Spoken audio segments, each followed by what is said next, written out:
Township of Edison Zoning Board of Adjustment regular meeting of June 18th, 2024 is now in session. Adequate notice of this meeting, as required by the Open Public Meetings Act of 1975, has been provided by the annual notice published in the Home News and Tribune on December 18th, 2023, as posted in the main lobby of the Municipal Complex on December 18th, 2023. Please join me in the Pledge of Allegiance to the flag.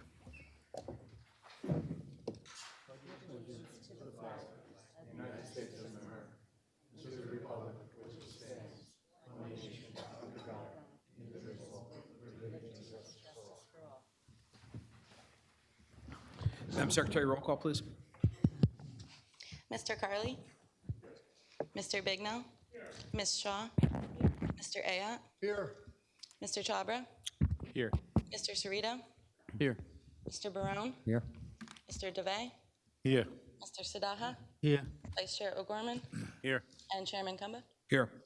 Madam Secretary, Mr. Carley did say that he's here. Yes. Welcome back, Mr. Carley.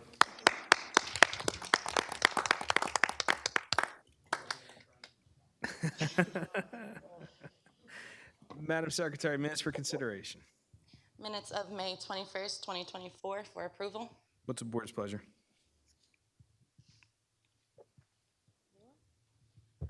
Motion to approve? Second. Motion made by Mr. Cerrito, seconded by Mr. Sadata. Roll call, please. Mr. Chabra? Yes to the motion. Mr. Cerrito? Yes on the motion? Mr. Barone? Yes on the motion. Mr. DeVay? Yes on the motion. Mr. Sadaha? Yes on the motion. Vice Chair O'Gorman? No on the motion. And Chairman Kumba? Yes on the motion. Thank you. Madam Secretary, resolutions to be adopted. Z10 2023 Edison Muslim Community Center. What's the board's pleasure? Yes on the motion. Motion to approve? Second. Second. Motion made by Mr. Cerrito, seconded by Mr. Sadata. Roll call, please. Mr. Chabra? Yes to the motion. Mr. DeVay? Yes on the motion. Mr. Sadaha? Yes on the motion. And Chairman Kumba? Yes on the motion. Next resolution for consideration. Z29 2023 Tuan Nugent. Motion to approve. Second? Motion made by Mr. Sadata, seconded by Mr. Cerrito. Roll call, please. Mr. Chabra? Yes to the motion. Mr. Cerrito? Motion? Mr. Barone? Yes on the motion. Mr. Patel? Oh, sorry. Mr. DeVay? Yes on the motion. Vice Chair O'Gorman? Yes on the motion. And Chairman Kumba? Yes on the motion. Next resolution. Z30 2023 PKG Builders. Motion to approve. Second? Motion made by Mr. Sadata, seconded by Mr. Cerrito. Roll call, please. Mr. Chabra? Yes to the motion. Mr. Cerrito? Yes on the motion? Mr. Barone? Yes on the motion. Mr. DeVay? Yes on the motion. Vice Chair O'Gorman? Yes on the motion. And Chairman Kumba? Yes on the motion. Next resolution. Z32 2023 Sanjay Thakur. Motion to approve? Second? Motion made by Mr. Cerrito, second by Mr. Chabra. Roll call, please. Mr. Cerrito? Yes on the motion? Mr. Chabra? Yes to the motion? Mr. Barone? Yes. Mr. DeVay? Yes on the motion. Vice Chair O'Gorman? Yes on the motion. And Chairman Kumba? Yes on the motion. Next resolution, please. Z4 2024 Milind and Bijal Shah. Motion to approve? Second? Motion made by Mr. Cerrito, second by Mr. Chabra. Roll call, please. Mr. Chabra?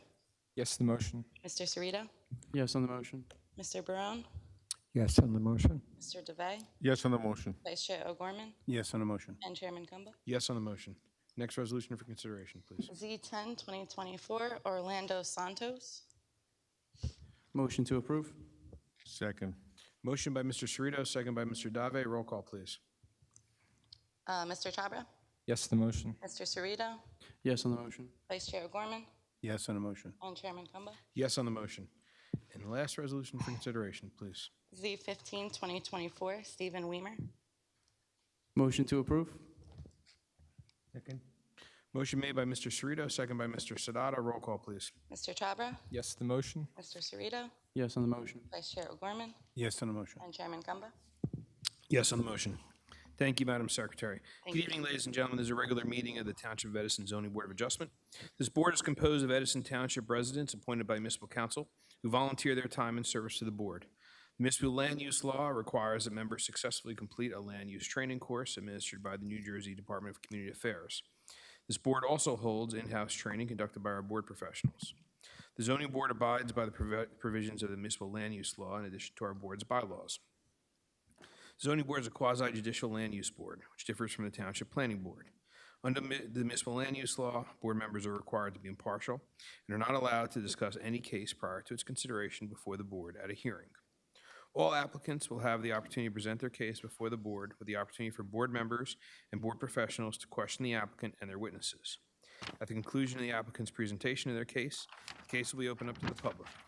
Residents within 200 feet of the subject property will be heard, followed by residents from outside of 200 feet.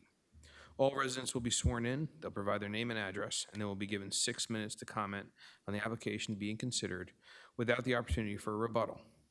Residents may ask questions of the applicant's professionals, and board professionals. The board requests that these questions are asked prior to any commentary being made on the application. Once commentary begins, the resident's timer will begin. The applicant would be allowed for the opportunity for cross-examination of their witnesses. Under the law, the chair is allowed to stop any commentary which is repetitive or is an attempt to filibuster the board. Further, the chair is allowed to stop any commentary that is irrelevant to the case or prohibited from the board's consideration.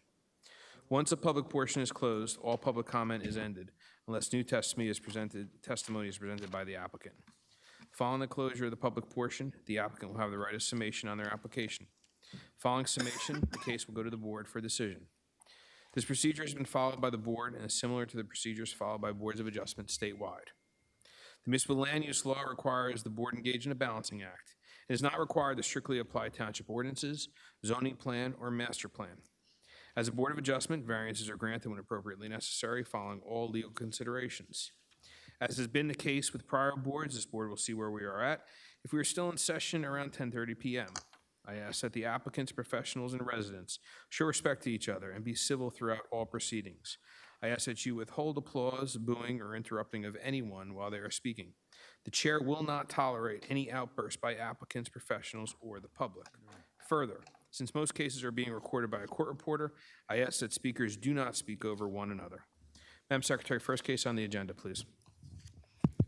Case number Z42, 2023, Joy Deep Pekurash at 83 Sagamore Ave South.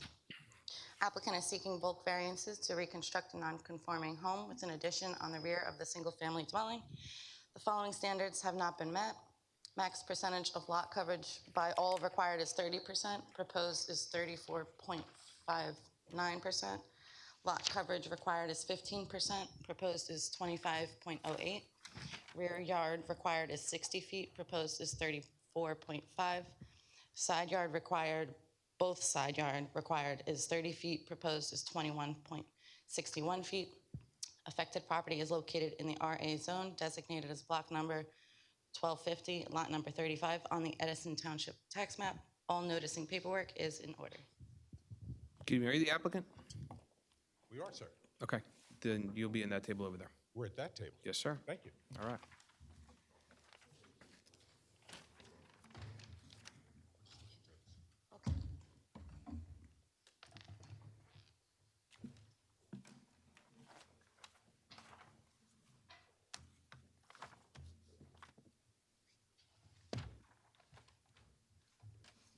Good evening, Mr. Chairman, members of the board. My name is Stephen Polinsky. I'm an attorney in East Brunswick, New Jersey. Sir, I'm just going to ask you if you could speak into the microphone at all times. Thank you so much. I mean no disrespect if I sit. No, not at all, not at all. Make yourself comfortable.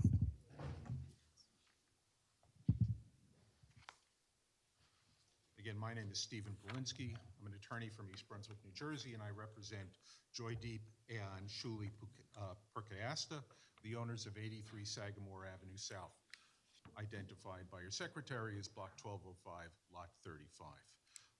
This is an application to reconstruct, excuse me, a single-family dwelling which was substantially damaged by fire in May of 2023.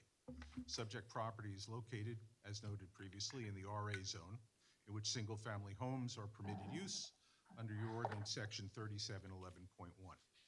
The plans to reconstruct the house are before you today. I'll mark them shortly when our architect testifies. Because they include a small enlargement to the dwelling's family room den at the rear of the house, which will encroach into the rear yard beyond the rear side of the original construction. The lot itself is undersized, as are most in the neighborhood. The house was built in 1985, according to municipal tax records, which appears to predate the current bulk standards your ordinance imposes for that area. The deviations here from prevailing bulk standards for the zone are not substantial, but require relief under your ordinances 37, 66.4, and 66.5 as C variances under NJSA 4055D-70. Mr. Chairman, my first witness tonight is Shuli Perkayasta. Could I have her sworn, please? Ma'am, would you raise your right hand? Raise your right hand. Do you solemnly swear or affirm to tell the whole truth, nothing but the truth, so help you God? Yes. And please state, could you pull in the microphone closer because we can't hear you? Yes. And could you please state your full name for the record? She just wants you to state your full name. My name is Shuli Purkayastha. Okay, you may proceed. Thank you. Mrs. Perkayasta, are you the owner with Joy D. Perkayasta of the property at 83 Sagamore South in Yes. Edison? And until the fire in May of 2023, what was there? Yes, we were there. But what was there? What building was there? There is a ranch, a single family. into the mic, Mr. Bell. Single family, and with 3-bedroom, 2 full bathroom with a den and kitchen and deck in the backyard. When did you first acquire the property? Long time back, I think it's Was it 2007? 2007 June. And were you living there from 2007 until the time of the fire in May of 2023? Yes. Okay. And look, I am going to show you some pictures, and I'm just going to ask you to identify them. Mr. Chairman and Council, I have taken the liberty of pre-marking the exhibits just so they can be identified easily, and then I'll submit them to the board for review after the witness testifies. Sufficient copies for the board, or you just have one set? I have one set, Are they in color or black and white? their color.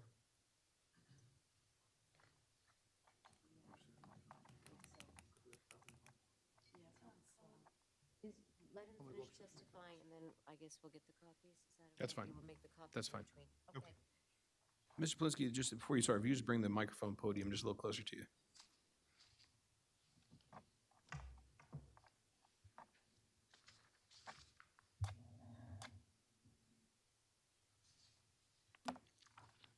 By the way, Mrs. Perkayasta, before I show you the photos, the neighborhood around your house, what kind of houses are those?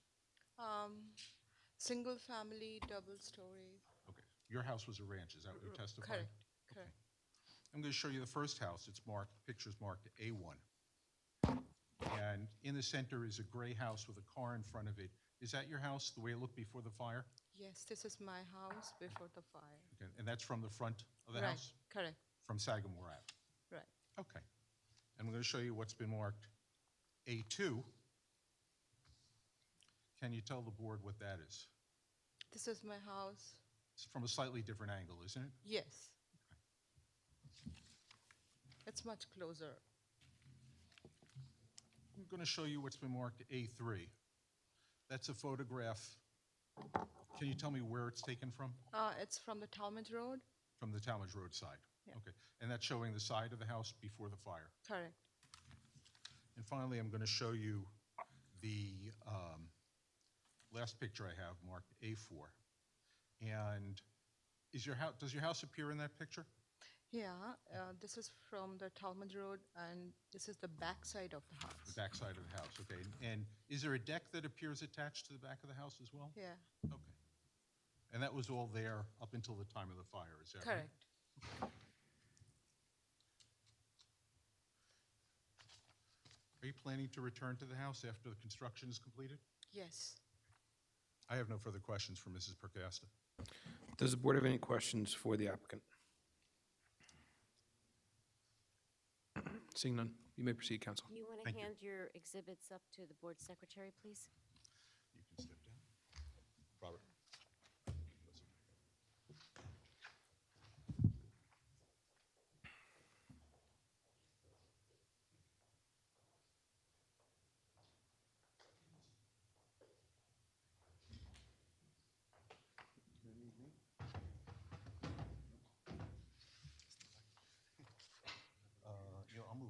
don't you stand on this, testify from this side.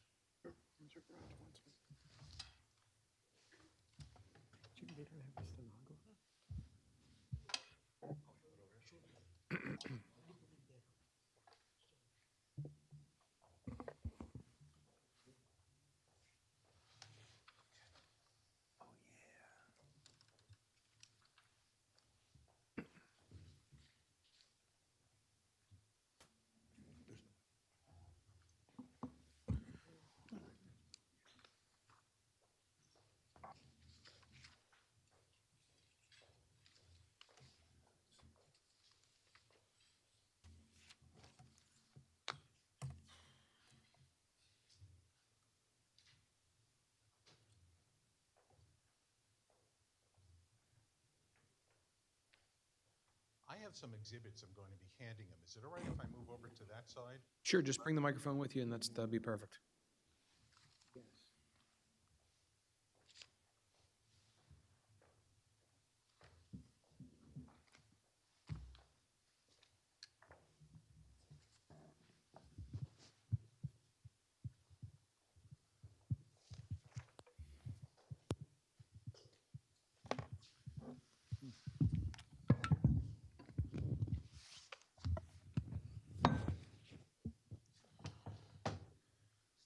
Can we have Mr. DePippa sworn, please? Sir, would you raise your right hand? You might want to grab a microphone. You can grab them. There's another microphone as well for you, sir. So raise your right hand. Do you solemnly swear or affirm to tell the whole truth and nothing but the truth so help you God? Yes. And please state your full name for the record. Sure. Robert DePippa? I'm sorry, what's your last name? DePippa? And Mr. DePippa, if you could just please give us a summary of your qualifications. Sure. I'm a registered architect in the state of New Jersey for about 25 years, and I've been in front of boards, Paramus, North Bergen, Bloomfield, pretty much. Not Edison yet. So you don't make it this close, this far south. And your license are current and Yes.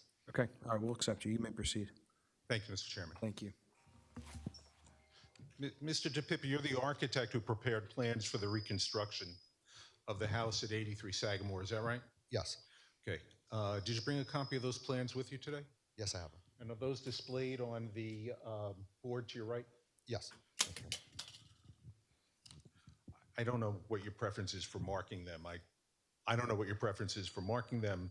I was just going to mark them A5. So the entire board will be marked A5? A5. Okay, do you have smaller versions, or is that part of what your submission consisted of? That is the submission. That was the submission. That was a submission, so you don't need to mark it. He can just reference the submission. Okay, Yeah. that's fine. Thank you. Welcome. Can you explain to the board what the purpose of the application is?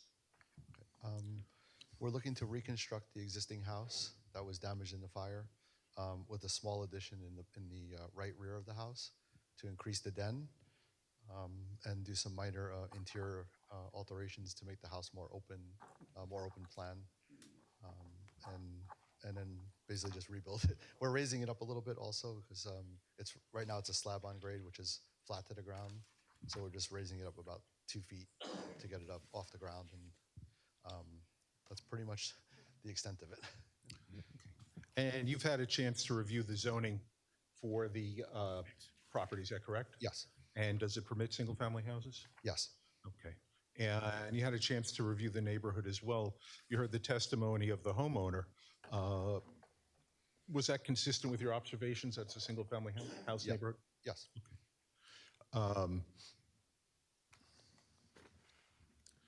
You have two different pages showing the interior of the house. Can you explain that you're showing one existing and one proposed and what the differences are? Okay. PA2 is the existing layout, which was prior to the fire. It had 3 bedrooms, 2 baths. It had a laundry room, and the kitchen was kind of blocked from view. So, and then it still had a 1-car garage and a small den in the back. What we did on PA3 was we opened up the plan a little, and we moved the laundry room and the half bath over to the behind the garage, so to create like a little mudroom area, and then we just extended the den back a little bit to give the den back the same size. So, and we opened up the plan, so it's a little more modern layout. Right. The house is located on a corner, is that right? Correct. Okay. Are there any houses to the left when you're facing the property? No. Are there any houses behind the behind the I subject think property? it's municipal land, right? Is it? It's It is vacant? municipal land. Yeah, Okay. And so there's only one house to the right? correct. Okay. Is there a fence between that house and the property in question? Believe so, yes. Okay. Can you tell the board what the current condition of the property is? Current condition right now is it's a, the house has been, what that was destroyed in the fire was taken down to the foundation. So right now it's just a slab. That's the existing slab that we're going to be rebuilding on that footprint and just expanding it slightly. Okay. So you're not increasing the density of bedrooms or anything like that? You're just enlarging one of the rooms of the Yeah, house? we're enlarging the den and just moving the laundry room and half bath over to the side so that we can open up the kitchen because it was kind of blocked view as you walked in. Do you know how many square feet approximately the den will extend or encroach into the rear yard that didn't encroach before? Let's see, I did have it there.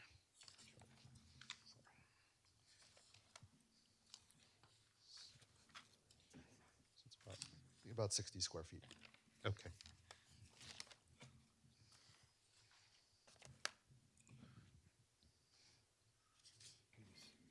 Does the slight increase in the size of the den and the encroachment to the rear yard require a variance? Yes, Okay, and there's some other pre-existing conditions that are non-conforming as well, right? correct. Okay, you prepared a chart that identified all of those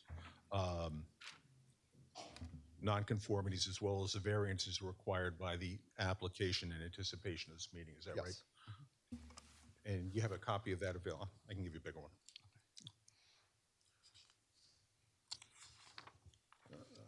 It's this one. I have additional copies of this for the board, although it is originally part of the package. It's the writer that I submitted when I was retained. That was, The board has that. the board has that. Thank you. Okay. Mr. DePippa, can you review the nonconformities that are pre-existing as well as the variances that are required as a result of the new construction? Yes. Want to just read them off? And explain them. Okay, so the existing, the zone, the RA PRD zone requires a 20,000 square foot lot. Our lot is less than half of that. It's only 8,843 square feet. So that's a non-conforming. We also requires 100-foot width, and our current lot is 85.5. It has a lot depth that's required to be 150, and our lot is only 110. Then as far as setbacks, the required front yard is 35 feet, and our existing front yard is 27.2 feet. And none of the matters you just testified to would be affected by the reconstruction of the house, is that correct? No, they're all going to remain. Okay.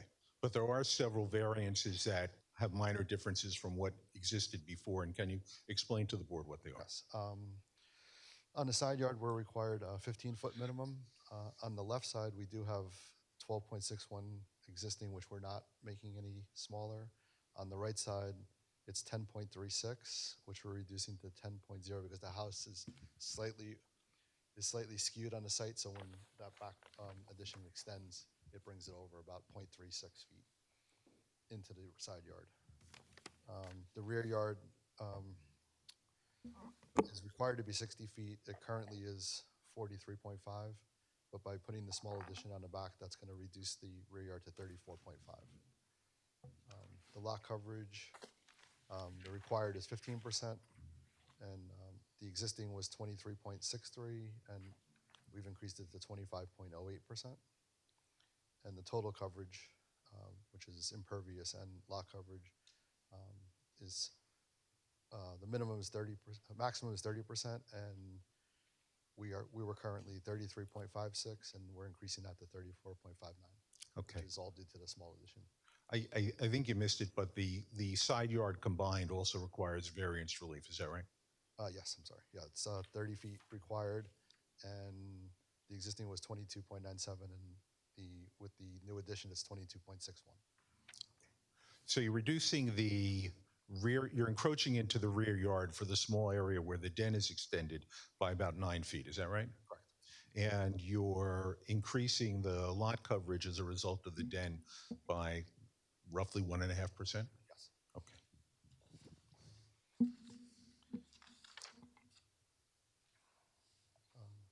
And just to continue down, our maximum FAR is 25%, and the existing was 21.6, and the proposed is 22.73, which that one does comply, so we didn't go over the max FAR.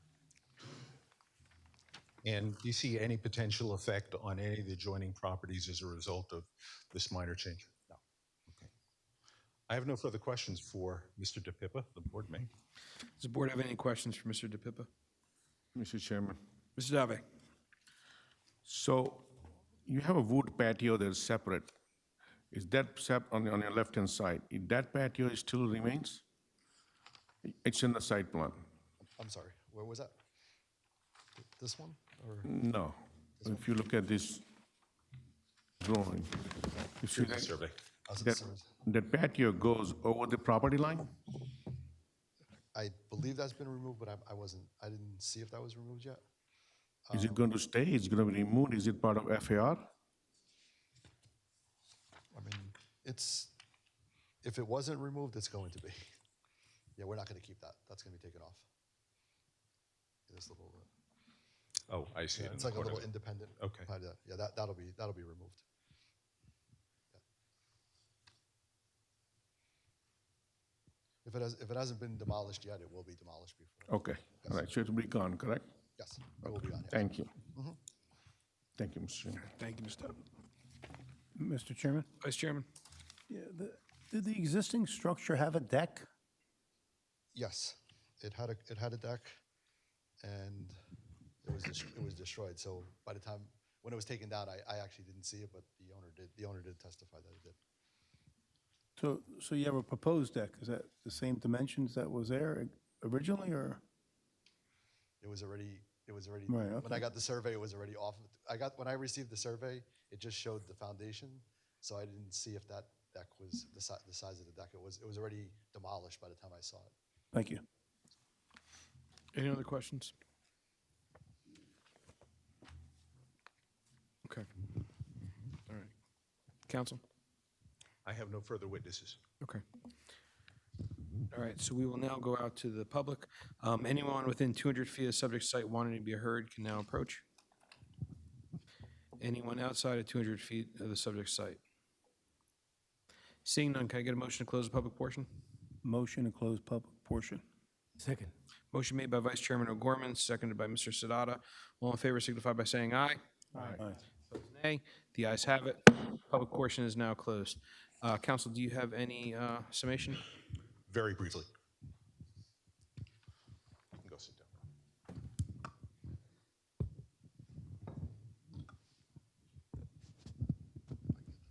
You're good.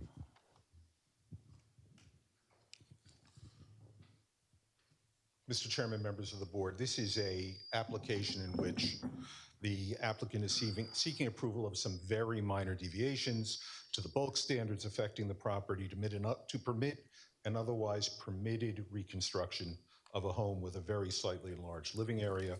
House has no neighbors to the rear or to the left side facing the front, and only one house adjoining it on the right-hand side, separated by a fence, which is shown in the pictures that, if I haven't shared with you yet, you will see shortly. I think from the evidence presented, the board can determine that relief can be granted under either NJSA 4055D70 C1 or C2.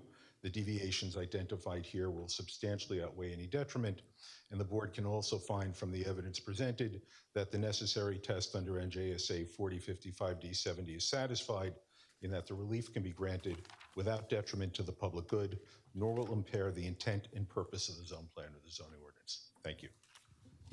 Okay, we'll now go to the board. Mr. Chairman, Mr. Dave? I make a motion to approve this application. The applicant will comply with the engineer's report if this application is approved. This is a very de minimis request. It is not detriment to the neighborhood. There are no objectors as well. and the applicant agreed that the small deck on the left side of the property will be demolished if it is already not done so. Second. Motion made by Mr. Dave, seconded by Vice Chairman O'Gorman. Roll call, please. Mr. Chabra? Yes to the motion. Mr. Cerrito? Yes on the motion. Mr. Barone? Yes on the motion. Mr. DeVay? Yes on the motion. Mr. Siddhartha? Yes on the motion. Vice Chair O'Gorman? Yes on the motion. And Chairman Kumba? I just wanted to say that this is a de minimis request. I remember when the fire occurred, it was quite a large fire. First, I want to thankful that you and your family are okay. I believe that this is an improvement to the property and to the neighborhood. There's been no objectors present, and I vote yes on the motion. Thank you. Unanimous approval. Thank you very much, Congratulations. Mr. Chairman, members of the board. Madam Secretary, next case on the agenda, please. Case number Z9, 2024, Patrick Amaral at 31 Miko Road. Applicant is seeking bulk variances to construct an addition to the rear of the single-family dwelling. The following standards have not been met. Building coverage required is 23%, proposed is 25.3%. Impervious lot coverage required is 40%, proposed is 47.8%. Affected property is located in the RB zone designated as block number 1106, lot number 28 on the Edison Township tax map. All noticing paperwork is in order. Good evening. Good evening, members of the board. Sir, would you raise your right hand? Sure. Do you solemnly swear or affirm to tell the whole truth, nothing but the truth, so help you God? I do. And please state your full name for the record. Patrick Amaral, A-M-A-R-A-L. Mr. Emerald, just please tell us what you'd like to do and why you'd like to do it. Just a small expansion of the house. We're rearranging some of the rooms in the house due to a medical situation for the family. And the original house, a little small. So we're just looking to expand the house, mainly the kitchen, because the kitchen is a little difficult to cook meals in for more than just a couple people.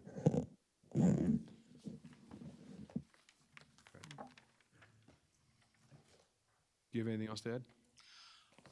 No, I mean, just we're looking to update the house to, it's 70 years old. One of the things in there is to redo the sewer and water lines, just because we're fortunate enough that it hasn't gone yet, but we recognize that we're at that age where it needs to be done. So what we're figuring, the GC and ourselves, is moving it so that when it needs to be done in the future, it's not going through the whole house. We're literally, where the lines are run, it literally runs underneath the slab through the whole house, which is a very poor design. So we're looking to move it alongside of the house and come in on a different side so that, yeah, we're going to have to do something similar in the sense of tearing up part of the house, but not as much. Okay. All right, does the board have any questions for Mr. Amaral? Jim, Mr. Dave?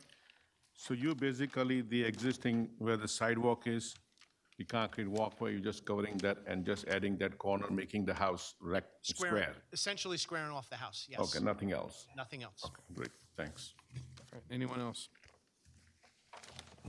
Okay, all right. Seeing none, do you have anything to, Mr. Chairman, Vice Chairman? the shed, is that an existing shed? Yes, Thank you, nothing changing with that. thank you. Anyone else? Okay. Mr. Emerald, do you have anything to add before we go to the public? Nope. Okay. All right, so we'll now go out to the public. Anyone within 200 feet of subject site wanting to be heard, please approach. Seeing none. Anyone outside 200 feet? Seeing none. Can I get a motion to close the public portion? Motion to close public portion. Second. Motion made by Vice Chairman O'Gorman, seconded by Mr. Sadata. All in favor signify by saying aye. All right. Opposed, nay. The ayes have it. The public portion is now closed, and we'll go to the board. Mr. Chairman, Mr. Dave. I make a motion to approve this application. This is very de minimis request. It's not out of character. It is not detriment to the neighborhood, and there are no objectors. Second. Motion made by Mr. Dave, seconded by Mr. Sadata. Roll call, please. Mr. Chabra? Yes to the motion. Mr. Cerrito? Yes on the motion. Mr. Barone? Yes. Mr. DeVay? Yes to the motion. Mr. Siddhartha? Yes on the motion. Vice Chair O'Gorman? Yes on the motion. And Chairman Kumba? Yes on the motion. 7-0, it's unanimous approval. Congratulations. Thank you very much. Have a good Thank evening. you so much. You as well.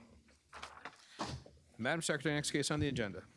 Case number Z2 2020, Lamar Advertising of Penn LLC at 81 and 101 US Highway 1. Applicant is seeking bulk and D-use variances to construct a billboard on the property. Standards have not been met in accordance with the master plan. The billboard is not a permitted use in this zone. Front yard setback permitted is 50 feet, proposed is 10 feet. Max height permitted is 30 feet, and now proposed is 50 feet. Affected property is located in the GB zone designated as block number 300 and 302, lot number 1.01 and 7.01 on the Edison Township tax map. All noticing paperwork is in order. Good evening. Good evening, Mr. Chairman, members of the board. My name is Michael Butler. I'm here on behalf of the applicant, Lamar Advertising. We began this hearing, I think, back in January of this year. The board took jurisdiction a couple months prior to that. At the conclusion of there were some really good questions, and at the conclusion of that hearing, my client went back to sharpen their pencils a bit and came up with a bit of a new plan. They reduced the height of the billboard from 60 feet to 50 feet, and they've reduced the size of the actual panels from 14 feet by 48 feet to 12 feet by 41 feet. So it's a reduction of approximately 27%, if my math is right. During the last hearing, we heard testimony from a member of Lamar. His name is Derek Blatt. And in his testimony, we entered in a number of exhibits into the record. I'm just going to run through those just so the board has a memory of what we did. First, we entered as a DOT permit that allowed for the use of the property for a billboard. We also entered into the record as a 2, photographs of the area, as a 3, a mock-up of the proposed billboard at the time, and that was from the southbound Route 1 view shed. As a 4, we entered into a mock-up of the billboard at the time. This was from the northbound view shed. As a 5, I apologize, we entered into an illumination exhibit. As a 6, we entered into the record a night photograph of the billboard, of a sample billboard. As I said before, my client did go back to the drawing board a little bit on this application, heard some of your questions, and changed some of the sign. So some of those prior exhibits are no longer going to be applicable to this application, so we'll be entering in new exhibits to show what the new proposed billboard is. I have 4 witnesses for you tonight.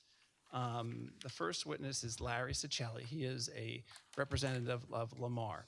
Now, I know the last time that we were here, we had Derek Blatt, who was the representative of Lamar. Unfortunately, he was not able to come tonight, so Mr. Cicelli is filling in as Derek, and he is available to answer any questions from the prior testimony. So what I would like to do is have Mr. Cicelli sworn in, and we'll give a little bit of information and background on his position with Lamar. Excuse me, just before we continue, I just want to put my appearance on the record. I was here at the last meeting. You may proceed. Stephen Tripp from the firm of Wilentz, Goldman and Spitzer on behalf of W. Rodman and Diane Ryan and at New Brunswick Edison Recreational Vehicle Sales, doing business as Open Road Honda. We're directly across from the proposed billboard within 200 feet on Route 1. Okay. Sir, would you raise your right hand? Do you solemnly swear or affirm to tell the whole truth, nothing but the truth, so help you God?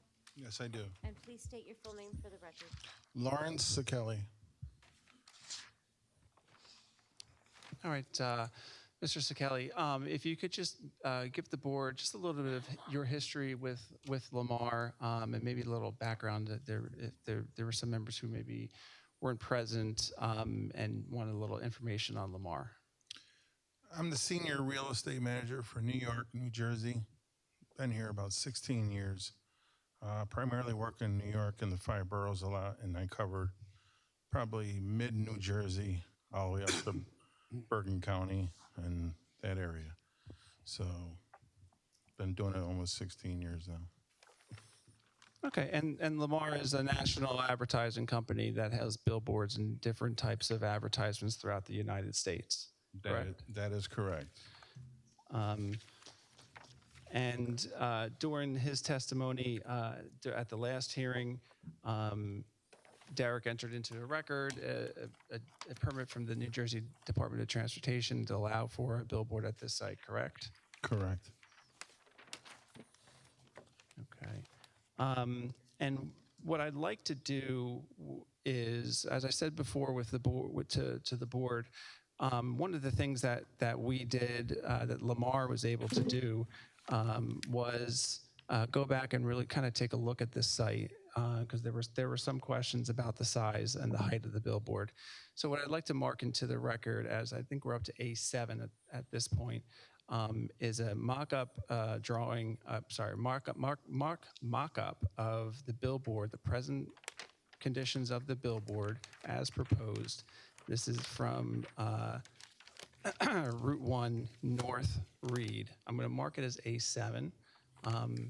If you can just quickly just describe that billboard, I'm going to come on up and hand out some copies for the board. And over to Mr. Tripp. Okay, we're traveling northbound on Route 1. This is a left-hand read. And as David mentioned, we reduced the size to a 12 by 41, and we came down 10 feet. So we're at a top height of 50 feet.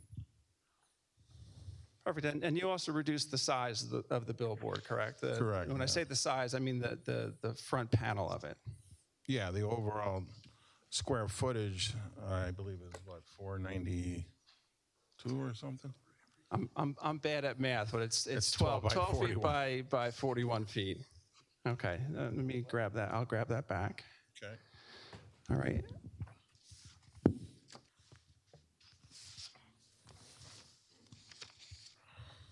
I also would like to mark into the record as A8.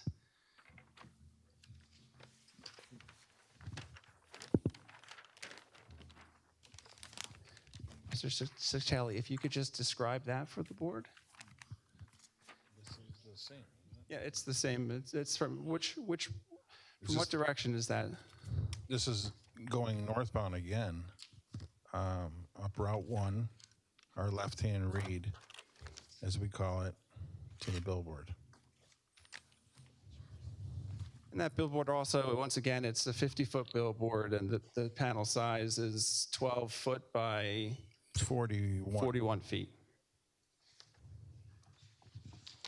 Okay. Perfect.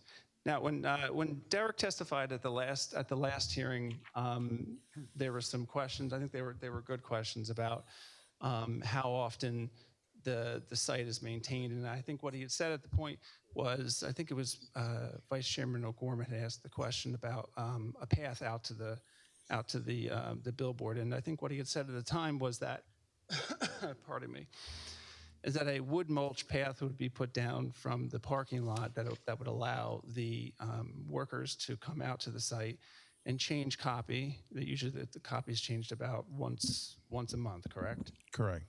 And at that time, that crew that was going out to change the copy, they would also maintain that path and make sure that there's no issues with the billboard, correct? Correct.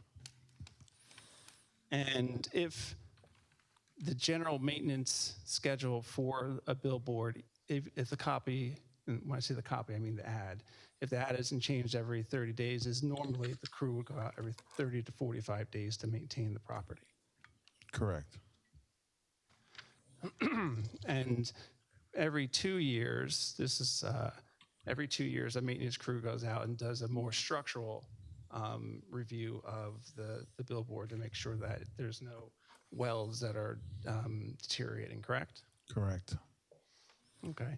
Can you just, I'm sorry. I may also say that they usually do an upgrade on the paint as well.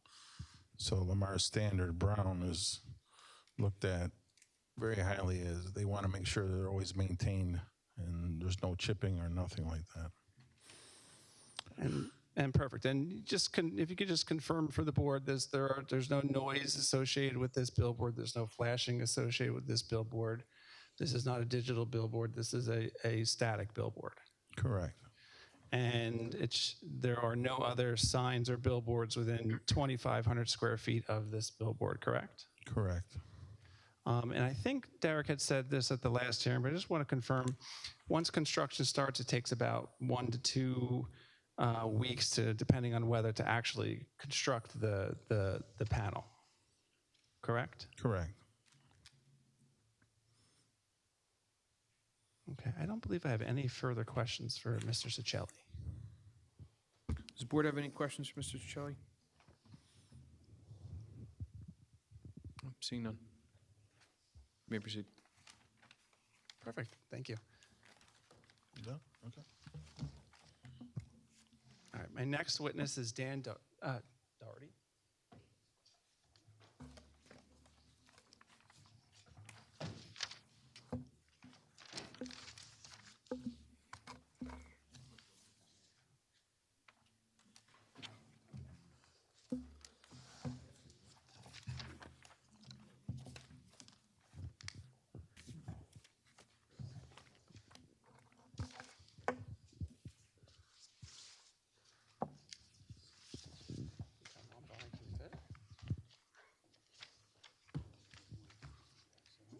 Perfect. I'll do the passing. Dan is an engineer with Dynamic Engineering, and he's going to provide our engineering testimony. I'm going to continue to be Vanna White and pass out exhibits. Sir, would you raise your right hand? Do you solemnly swear or affirm to tell the whole truth, nothing but the truth, so help you God? Yes, I do. And please state your full name for the record. Daniel Dougherty, Dougherty. I'm with Dynamic Engineering Consultants in Lake Como, New Jersey. And Dan, if you can give the board your qualifications. Certainly. I'm a licensed engineer in the state of New Jersey since 1999. I've been with Dynamic Engineering since 2005. I'm a senior partner at Dynamic Engineering. I've appeared before over 100 boards throughout New Jersey, including Edison. I don't remember if I was before the zoning board of adjustment or the planning board, but I've certainly been to Edison several times in my We're better looking in this board. I could attest You to beat that. me to the punch. I've been sworn. And your licenses are current and in good standing? Yes. Okay, you may proceed. Thank you. Okay. So we have the board all the way over there. Do you want to talk? Okay, I can just You speak. can talk through that? Okay. All right, so I think the first thing we're going to mark into the record as A9, it's an aerial map exhibit prepared. This was prepared by you, Dan, right? That's correct. This is the aerial map exhibit prepared by Dynamic Engineering Consultants. Just let me know if I'm not speaking into the mic well enough. Yeah, if you could just bring it a little closer. And if you wanted to speak to the board, you could just bring the microphone with you. That's up to you. Thanks. And it's dated March 19th, 2024. We were anticipating being back before this board in March, and that's why the date is We set. like the heat. That's Is this an A9? Okay, A9. thanks. All right, sorry, go ahead, Dan, if you want to explain Exhibit A9 to the board. Certainly, this is a color aerial exhibit. It's similar to the second sheet in your planning board packet. We just utilize available satellite imagery, and we put onto that different lines representing both the municipal boundary, zoning boundaries, as well as the site. The site is in the middle of the exhibit in yellow line weight, and you see the blue double dash lines and quadruple dash lines throughout, showing the locations of zoning boundaries with labels as well in blue. And to the left side of the exhibit, you see in lavender or purple the municipal boundary with Highland Park. This exhibit is oriented with north being up, and as you can see, the site is a very uniquely shaped site located at the southern portion of the township, along the west side of Route 1 on the southbound side of Route 1. The general area of the site, we're wedged between Route 1 and Fox Road. To the, excuse me, just let me grab my notes. It's located at 81 US Route 1. And our surrounding uses to the north, we have an existing diner, which is actually part of our extended parcel, and single-family uses beyond that along the, and that's off of the Route 1 corridor. We have businesses and commercial businesses that are along the Route 1 corridor. To the west, we have multifamily garden apartments along Fox Road. To the south, we have the Route 1 Fox Road exit ramp and U-turn ramps that go down and underneath Route 1 to come back up on the northbound side, as well as the bridge over the Raritan River to New Brunswick, just past that U-turn. To the east, immediately to the site is Route 1, because we are on the southbound side. And across the street is Open Road Honda dealership and single-family uses beyond that. To the north of the Honda dealership are also commercial uses along the Route 1 frontage. The existing site is an auto maintenance and repair business. Traditionally, I believe we're in between tenants right now, and there's some renovations happening to the building, to the interior. But traditionally, it's automotive support services as opposed to a true mechanic shop. So there's been an upholstery business in there. I think there was also a stereo business at one point. There's overhead doors on the building so that automobiles can come in for those types of services, but it hasn't been a strict mechanic garage in the past. At the, and I think we should introduce our next exhibit. Well, while I'm passing out the next exhibit and identifying it, just what zone is the property located in? We are in the GBH General Business District. And that's generally the business, the district that stretches along Route 1. That's correct. If you see on that exhibit, that's the business, the district that kind of sawtooths its way up Route 1. The street grids are at an angle with Route 1 in this area, so you can see that sawtoothing of business of the zone lines on both sides of Route 1. Okay, and then we're marking into the record as A10 if you want to identify what is A10. So A10 is entitled Site Plan Rendering, prepared by Dynamic Engineering Consultants, dated March 19th, 2024. This is basically a color version of the site plan sheet in your packets. We've simply colored different surfaces and treatments to the site to represent their actual physical presence. Asphalt locations are shown in a dark gray. The building is in a light brown or tan color. Grass and vegetative areas are in green, as you would expect, and then trees are in a darker green and also have a texture added to them so that you can identify them as opposed to looking at black and white.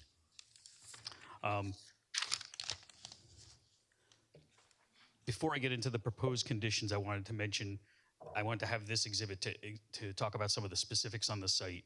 We have, the building is, let me just explain our orientation.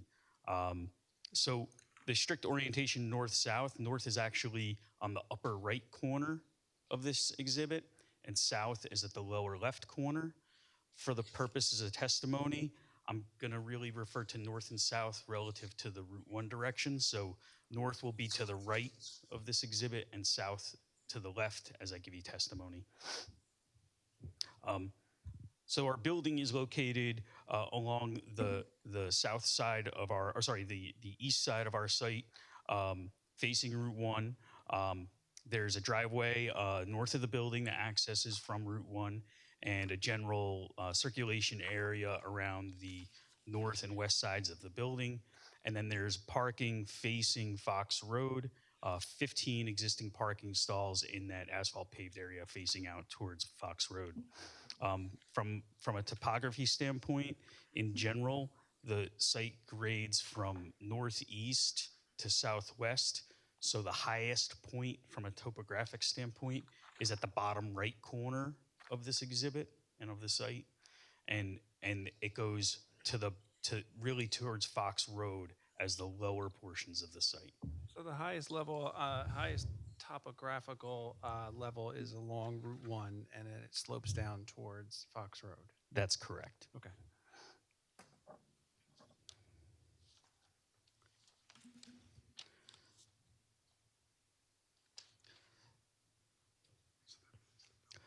So what we're proposing is a new monopole billboard sign. Single pole is going to be mounted to the south of the building. That's represented in that gray line work. It's a dual face static billboard, previously proposed at 672 feet, and that's been reduced to 492 square feet per side. That's about 73% of what was previously proposed. And it's a dual side, so the total square footage is 984 square feet. And the dimensions of that sign are 12 by 41 feet, whereas 14 by 48 was previously proposed. It's located south of the site to your left on this exhibit, with the sign faces being a V shape, as you typically see with billboard signs that are along a highway corridor. The right side of the V, or the north side of the V, faces southbound traffic coming from the north. And the left side of the V on this exhibit faces northbound traffic coming up from New Brunswick. So those two panels, they're oriented so that they face the traffic, because obviously the traffic is where the sign wants to be seen. That's correct. Okay. For tree removal at this location, previously we had proposed a 60-foot sign, and we were just close to the tops of those trees at the bottom of the sign. We had proposed, you probably heard under the previous testimony of Mr. Blatt, that there was going to be canopy reductions in the trees to make the sign visible.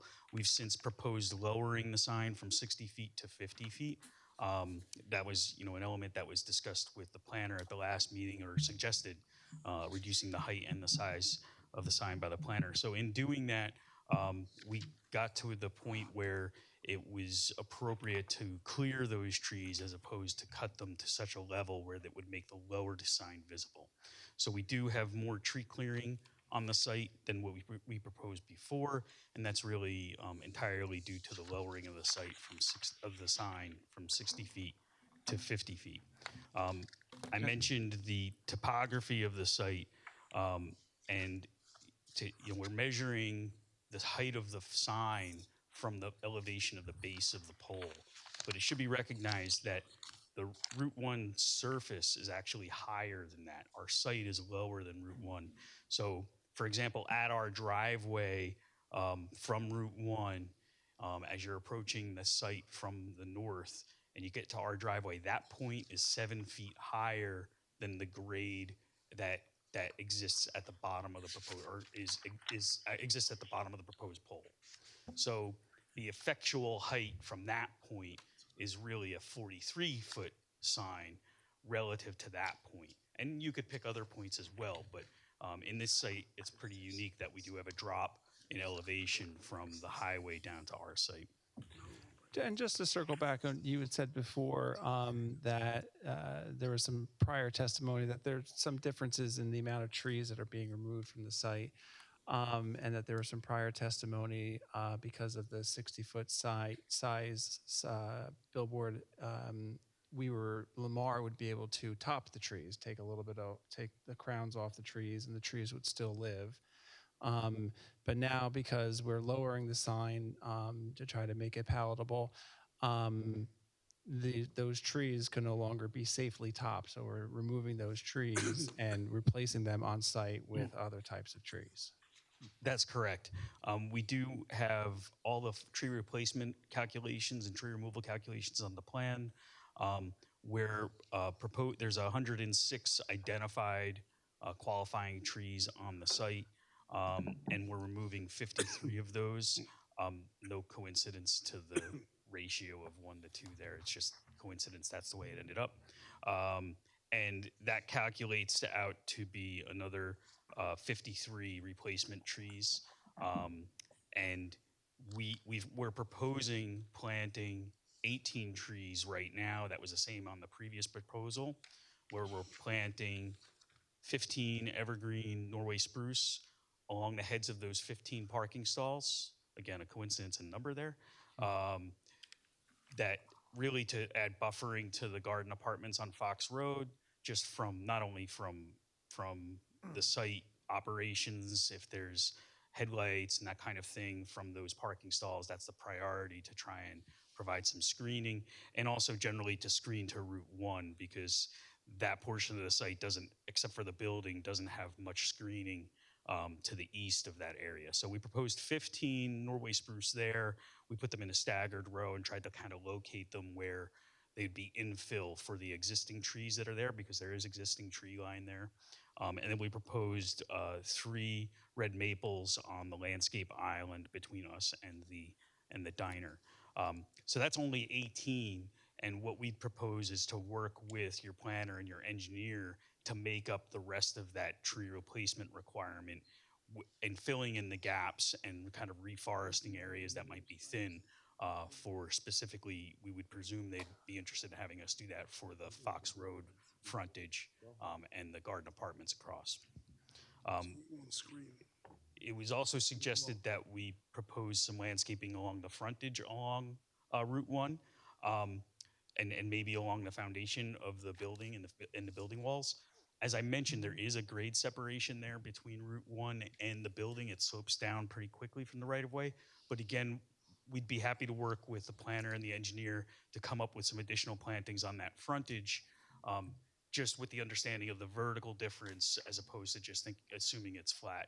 And maybe shrubs might not be very visible, because if we plant them along the foundation with a 3 or 4 foot berm up to the highway, you may not even see them. It might be more worthwhile to put them in another location or another type of planting. So the applicant is open to working with the board professionals to get some landscaping that would satisfy them.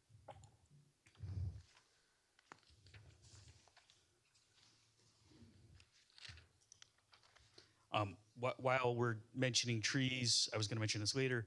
At our previous hearing in January, it was we were advised by the board planner that he had witnessed that there had been clearing performed at or near the site, and the applicant was unaware of that. After the hearing, the applicant, myself didn't, but our applicant and also counsel spoke with the property owner to find out if any clearing had been performed.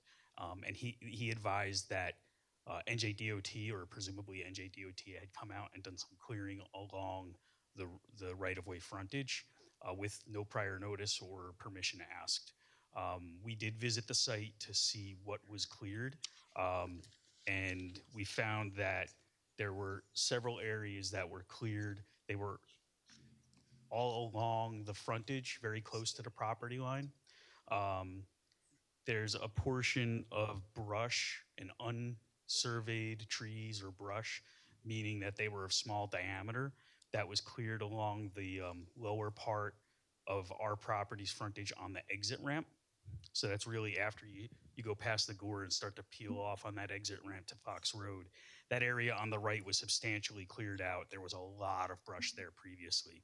But again, there were no tagged trees or surveyed trees, nothing over 4-inch diameter in that area. And some of that did creep onto our property. It wasn't all within the right-of-way. It was right along the line. And then back closer to our building, near the location on our frontage where the sign's proposed, there's a small group of about 6 trees.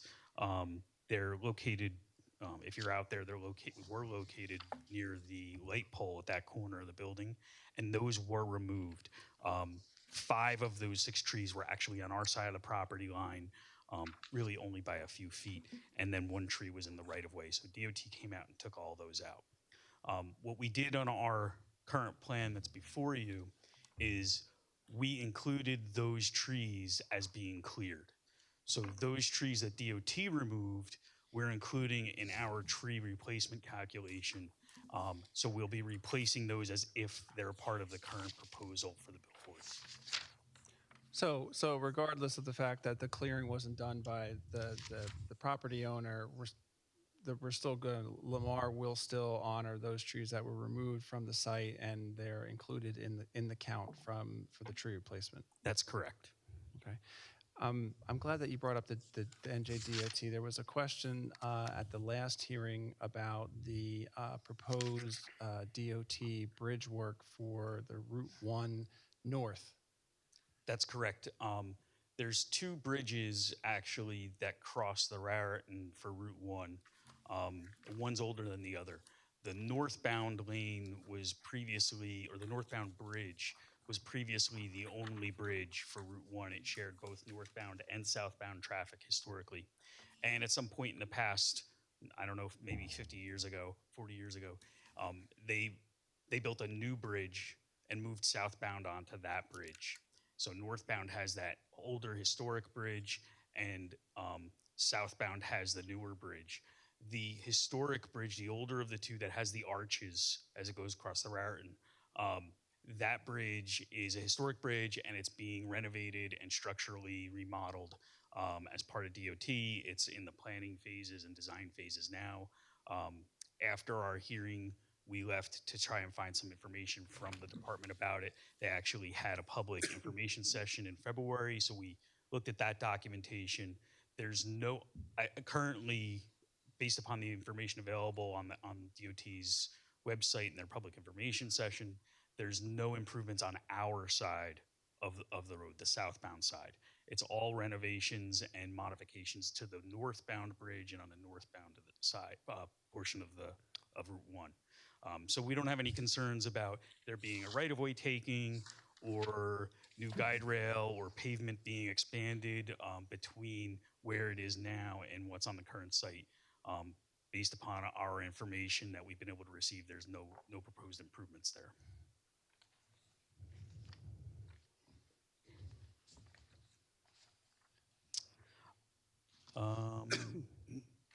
I mentioned the trees. Well, I did a lot that I didn't even know I did yet. You were efficient. There was a question from the engineer in the review memo about clearance to wires. We do have, we'll provide that on the plan. It's a 28-foot clearance to the nearest wire on Fox Road. So we have, that's well beyond any setback requirements from power companies. It's 10 feet from conductors usually. So we're well beyond that at 20 feet, 28 feet. This is a static billboard. So that means there's no LEDs, there's no changeable message or anything like that. It's lit with uplit fixtures. We have a lighting expert here that can talk to you more about that, but there's 3 uplit LED fixtures. Those fixtures meet the ordinance requirement, the performance standards under Chapter 37-423. And I can read that to you very quickly. Under F, glare, there's a specific signage requirement. And I'm paraphrasing here because there's a lot of language that doesn't apply. So this is Chapter 37-4.23, Performance Standards and Procedures. Paragraph F, near the bottom. Lighting of any sign shall be placed in such a manner that it is directed toward the object to be lighted and does not disseminate glare. So in this case, the light fixtures are pointed at the sign at 50 feet height. There's no other receiving individuals or eyeballs that can see those signs or see those lights. So there's no glare. Glare is based upon the observer. There's no one to receive any glare from those lights, so it meets that that performance standard.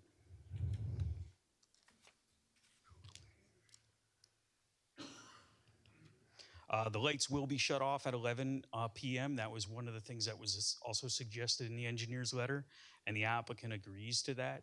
So after 11 o'clock, the lights will be shut off and the sign will be dark until the sun comes up, and then the lights will go on again at dusk.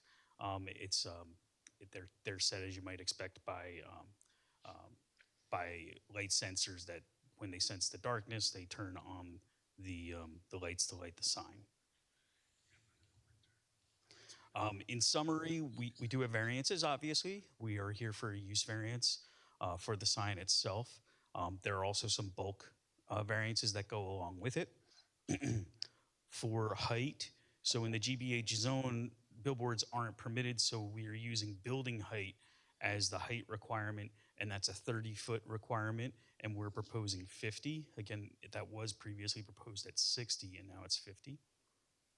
We have a front yard setback requirement. Again, this is a building setback requirement or a structure setback requirement because signs aren't permitted, but we only have this to compare to, so the front yard setback requirement is 50 feet, and we're proposing 10 feet setback to Route 1 and 28.2 feet setback to Fox Road.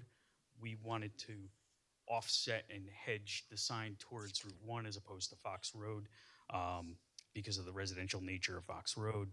And it should be noted that that 28.2 foot setback is actually an increased setback thanks to the change in the dimensions of the length of the sign. It was previously only 20 feet. The sign area, so these are now bulk requirements that are specific to signs, which would technically, and I think your planner had called this out in his letter, technically may be determined to apply to this. So if they are determined to apply, a sign area of 75 feet is required, a maximum sign area.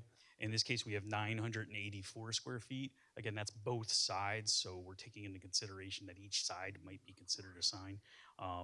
If not, that would be reduced to 492, depending on interpretation. It has a maximum sign width dimension. Again, this is for ID signs of 15 feet, and we're proposing 41 feet. And a maximum sign setback of 15 feet or the sign height itself. So that would be 50 feet. And we're proposing, as I said before, 10 feet and 28.2 feet. And I think that concludes everything I have. And just to circle back, I guess there were two review memorandums, one from Big No Planning dated July 18th, 2023. Were there any other issues with complying with the comments within that memorandum? No, anything that we needed to address with some sort of explanation, I think I covered in my testimony. Any of the other comments were standard boilerplate comments, were informational, and we would agree with them. Okay, and similar. Counsel, I'm just going to hold you up there sure. before we jump reports, since we're on the Bignell report. Mr. Bignell.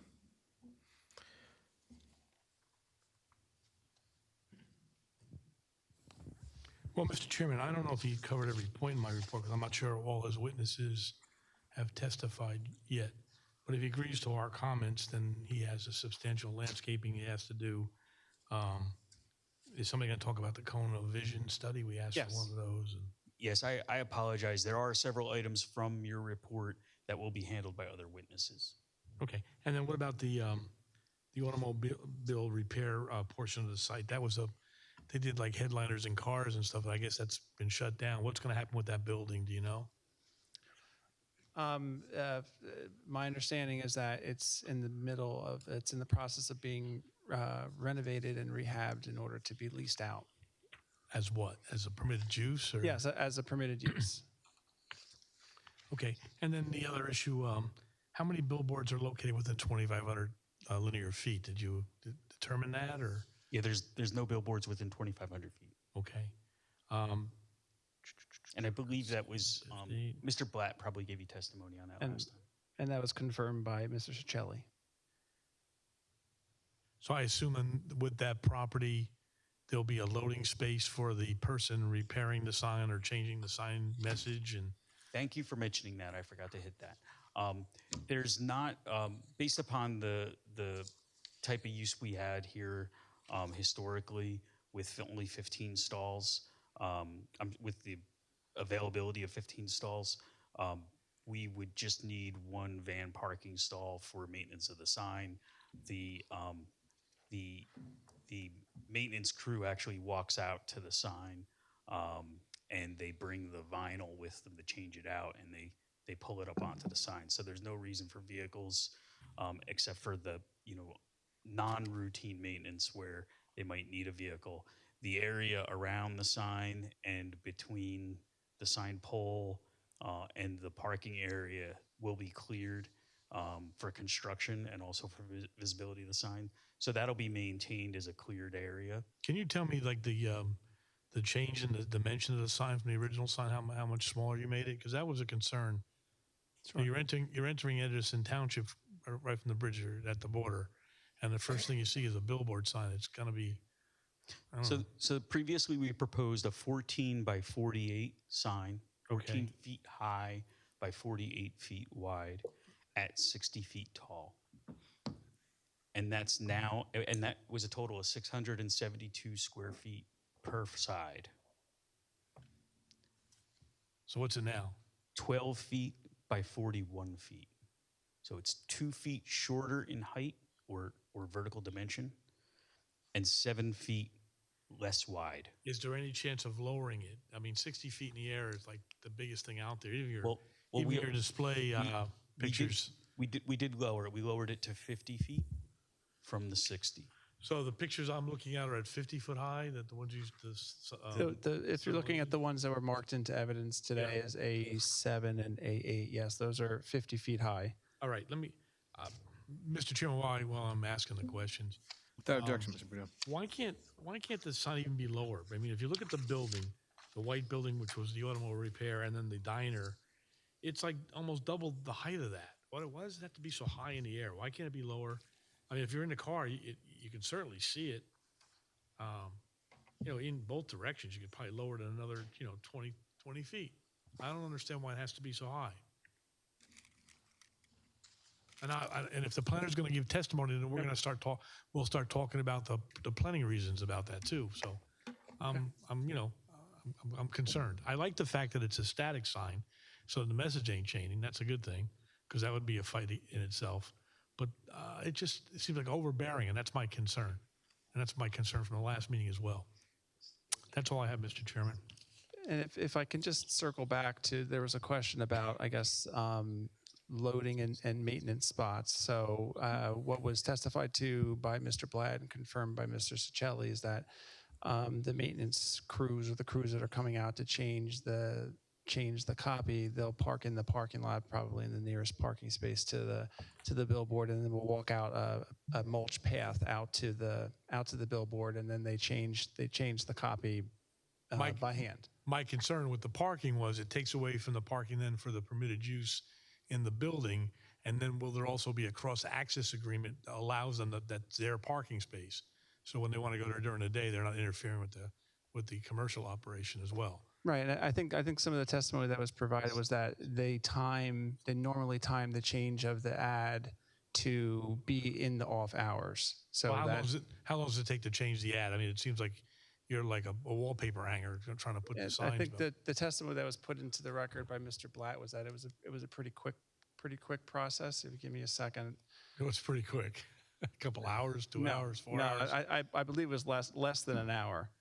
You can put that sign up in less than an hour, both sides. Not me, but experts in the area would. Well, Mike, if you get up to do it, you let me know, because I want to go have a sandwich. I'll sit there and watch you do it. You and I will do it together. Yeah, not me. It's not like it's not like the old days with a rolled up and adhesive sign. It's one piece of vinyl that just gets stretched over the structure kind of like a fitted sheet. Is that one person doing that, or two people doing it, or testimony on that from Derek? I'm just confirming the testimony. I don't remember it. I apologize. Sure.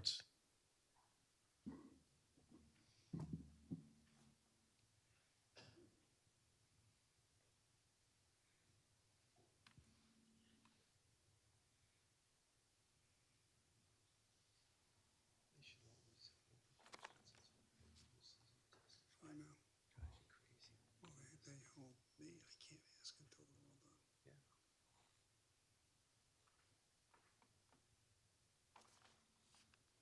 So the testimony that was provided by Mr. Blatt was that it's generally 3 people that come out. They usually come out early in the morning to work around business schedules. It takes about 45 minutes to an hour at the most to change the copy. They do not need a bucket truck. They pull up in a regular truck or a van. They're all walk in the out- same van, I guess, so we only use one space, is that what you're telling me? Correct. Okay. Correct. They come out to the site.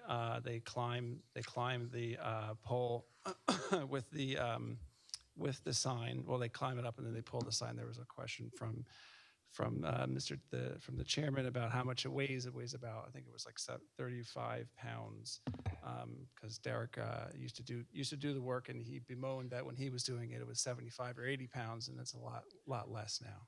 Mr. Chairman, I had no other questions other than my concerns that I'll bring up with the planner. And they're noted. Thank you, Mr. Bruno. Mr. Carley. Thank you, Mr. Chairman. The board has in front of it an April 19, 2024 fourth review from our office. And as ever, we concentrate on the proposed site improvements. And that has mostly to do with those comments in, I'll call it section 2. And the applicant today and in previous hearings has addressed those comments largely. If the board sees fit to pass a positive resolution, there are some things we recommend that the board condition a positive resolution upon, but they're contained in our April 19, 2024 report. Thank you, Mr. Carley. Thank you. I'm sorry. I was Go gonna ahead, say, just to confirm, there were no issues with the conditions that were laid out, or the comments that were laid out in that April 19th report. That's correct. I agree 100% with Mr. Carley. Okay. All right. Does the board have any questions for Mr. Doherty? Yeah, Mr. Chairman. Mr. Dave? The height that you measured, you said 50 foot would be the top of the billboard or the bottom of the billboard? The top of the billboard. So the most height you're going to see is a 50 foot at top? That's correct. Okay. And then topography, you have a section where you say, you just mentioned Route 1 is 10 foot higher than the property line starts, and then it goes down another 10 foot at the back of the property when it meets the Fox Road. So is there a 20 foot drop between Route 1 and the Fox Road? When I'm looking at the topography, the survey, I don't see that kind of drop. So it depends on where you measure from. So I'm seeing the one elevation 111 at the Route 1. So the elevation. Look at the contour and it goes to 110 where your sign is. And then by the Fox Road, it's still flat and then suddenly drops 4 or 5 feet only at the Fox Road. So sign is basically the same elevation where the Route 1 is, roughly maybe a 1 foot difference, delta. Well, it depends on where you are on Route 1. I'm just comparing Route 1 versus where your sign's footing is. I'll explain it. So Sure. it's not 109.5 is the elevation at the base of the sign. And basically it's between the 110 and the 109 contours that you see at that location. And the elevation of the driveway grate at Route 1, top of curb, is 116.45. That's all the way at the bottom right. Yeah, but that's So that's 7 feet. So that's why I was saying from the driveway, that location is about 7 feet higher. 116.45 is about 7 feet higher than 109.5. I get it, but I'm And then the site continues to drop off towards Fox Road, down to about 103. Yeah, about 103 on Fox Road. Yeah, okay, that's correct. But at the same time, when you see where the sign is, when you cut a Route 1 and the sign and a Fox Road, at the corner where your sign is sitting, is only the 1.5 foot delta. Correct.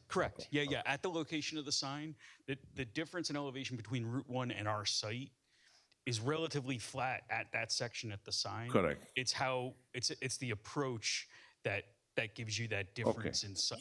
So your testimony says it's 7 foot from the north From the entrance. north driveway. Okay, I get it. All right, and then the signage is 12 foot by 40 foot vinyl basically. 12 by 41. Yeah, and that's going to be handled by 3 guys for in 45 minutes would be installed. That's my understanding. All right, that was previous testimony? That was the testimony that was provided. And that yes. was a testimony based upon a 14 by 48. Okay. So this sign is 30% smaller, by square footage, 27% smaller. I would assume it's 27% lighter. All right, got it. Okay, thank you, Mr. Chairman. Thank you, Mr. Dave. What is your proximity of the sign to the nearest residential? Fox Road. Correct. Yes. The garden apartments across Fox Road. Yes. What's the proximity? Yes. What do you mean? You mean the measurement? The Yes. distance? Okay. Distance, feet. From the residential building itself? Residential building, the nearest residential building to the sign.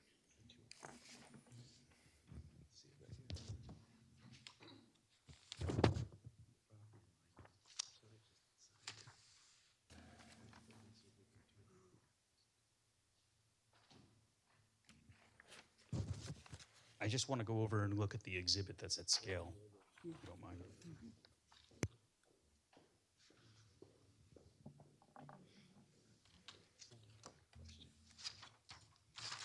I want to know is the difference in elevation between the sign and the building. I know.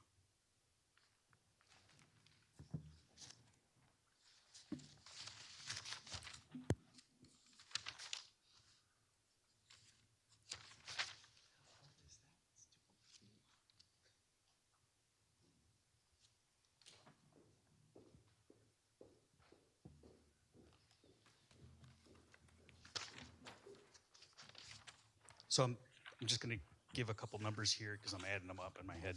So the sign itself is 28.2 feet to the Fox Road right-of-way. It's on site. And then the Fox Road right-of-way itself is 50 feet.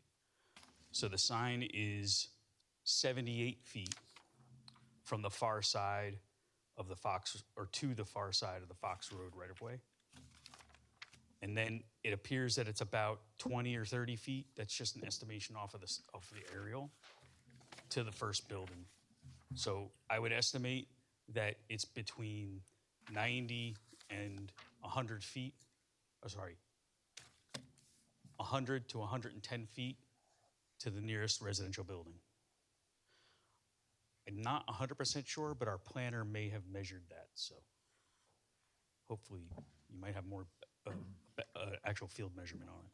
Okay. And so on your aerial map exhibit, where you have PIQ, that is actually that's the billboard, correct?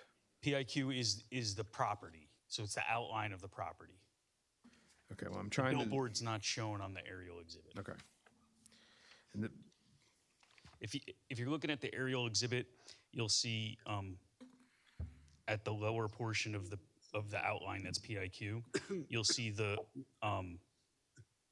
white portion of the existing building. That's the southern portion of the existing building. And the billboard's 23 feet from that to the south. Okay. So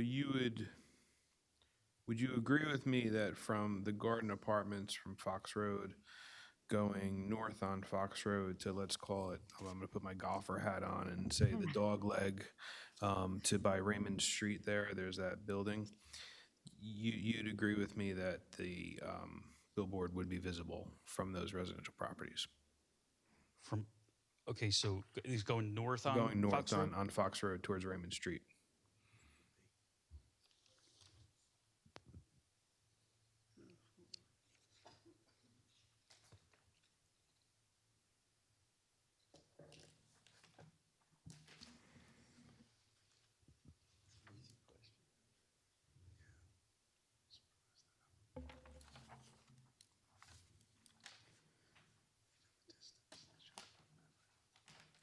It's possible. There might be locations where it's not visible for sure. but I wouldn't argue with you that it's not visible. It's certainly possible that it's visible, but there might be portions where it's not based upon existing vegetation and the angles of those buildings and their orientation. And the spruce trees that you're proposing as part of your landscaping plan, what are the height of those? They're 6 to 7 feet at planting. And they generally grow, and I just learned this from my landscaper, that they generally grow about a foot a year if maintained properly, correct? That sounds about right to me. I'll take your word. Well, he better be right. He gets paid enough. And just a note on the spruce trees, they're really meant for the low level buffering. Okay. Through the site, we're trying to fill in the cracks with the existing vegetation between Fox Road and the parking lot. So there's nothing proposed for the upper level buffering? Well, not to say that those plants weren't going to grow and may provide some upper level buffering, but we I don't don't have the think any of opportunity. us will be here by the time those reach the 50. We don't have the opportunity to plant 50-foot trees off site or plant 30-foot trees. We can plant trees that will grow. Okay. All right. Thank you very much. Does the board have any questions? Yes, Mr. Ms. Chair. Chhabra. So what's the approximate elevation at York Drive? Approximate elevation standing on York Drive in the middle of right of way, what would you say the elevation drop would be?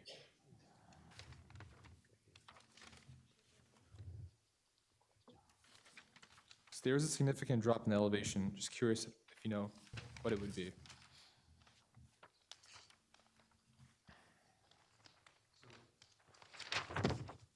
And we're talking about our northern driveway coming off of Route 1 southbound. That's the driveway you're looking at? I'm looking completely west on York Drive.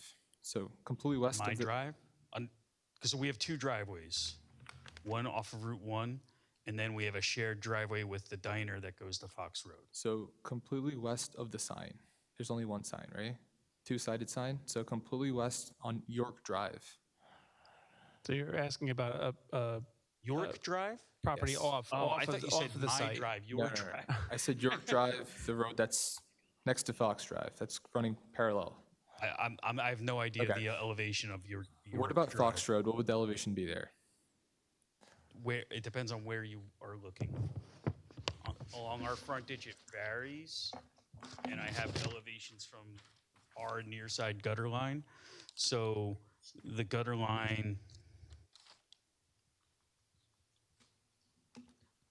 at about where our property points in the corner of the pie slice. The gutter's 101.77, 102.21 top of curb. And then as we go all the way up to the shared driveway to Fox Road, nearly at the diner, it's 104.20, 104.50.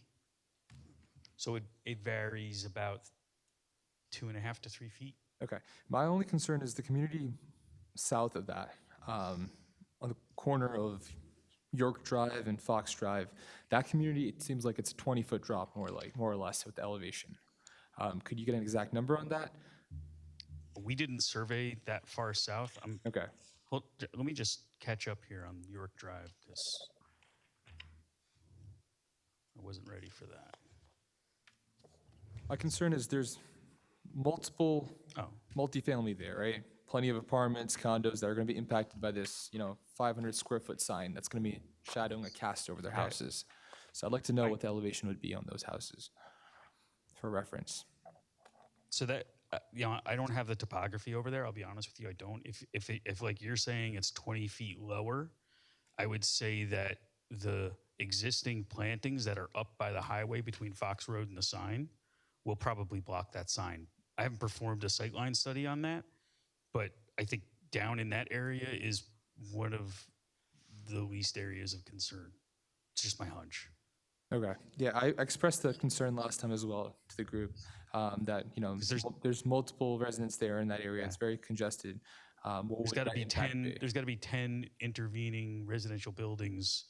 So if the buildings themselves get in the way of the sight line, especially as they go up on upgrade. So if those buildings down at York Drive are are 20 feet lower.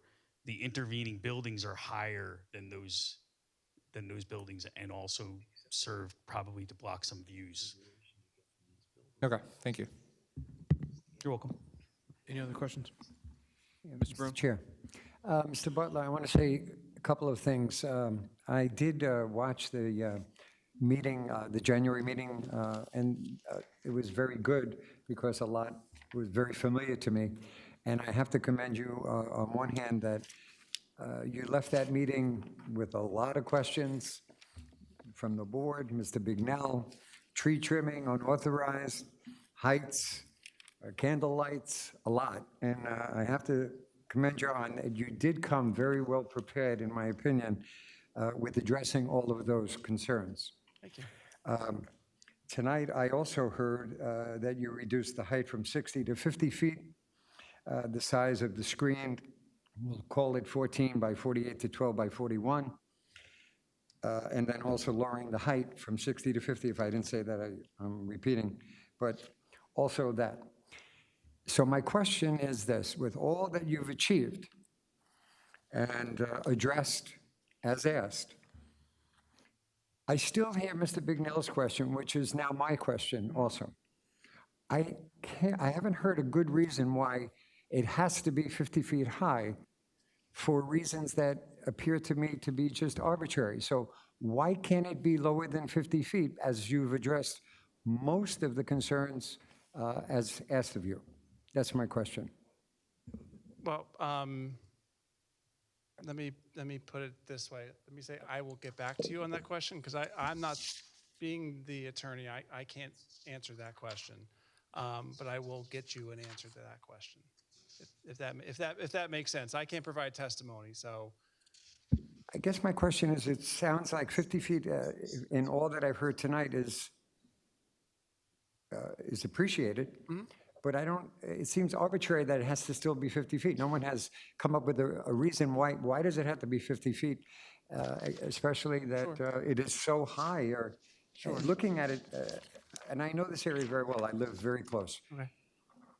If I'm looking at the diner coming over that bridge, going south, it would be, I'd have to look up to see the sign. It's almost like, contrary to, it's not in my visual, I'd have to actually look up to see it. So it seems a little higher than it needs to be for reasons that I would like to hear the answer. Okay, and that's a very valid question, and you know, Mr. Bignell asked it, so you know we'll get you an answer on that. You know, and just generally, I mean, once you start lowering, it starts losing its purpose as a sign, and you start losing it in not just you start losing it in the building at a certain level. And I just don't know the answer to where that level is. You know, my client was able to say, you know, it still is a viable sign at the 50 feet. But I will go back and I will ask that question. So I appreciate have an that. answer. Thank you. Sure. Any other questions? Mr. Chairman, while you do that, you can also get me the answer. What's the height of the structure you have at the property? Also the height of the diner, and what the treetop of the property, the highest level that you have there, so that we know the bottom of the signage should be minimum what level, so it's visible both sides. Okay, so I'm sorry, you asked for the height of the automotive, I'm gonna call it the Yes, automotive. yes, it may be that something structure, else, but- correct. And you wanted the height of the diner? Correct. And then you said the treetops Yes, along Fox on the Road? property, which yeah. we may have some of those answers, so just. Sure. I apologize. I don't see any building heights labeled on my survey. I can see if they were collected, and of course, we could measure them separately, and we can pull the diner height too.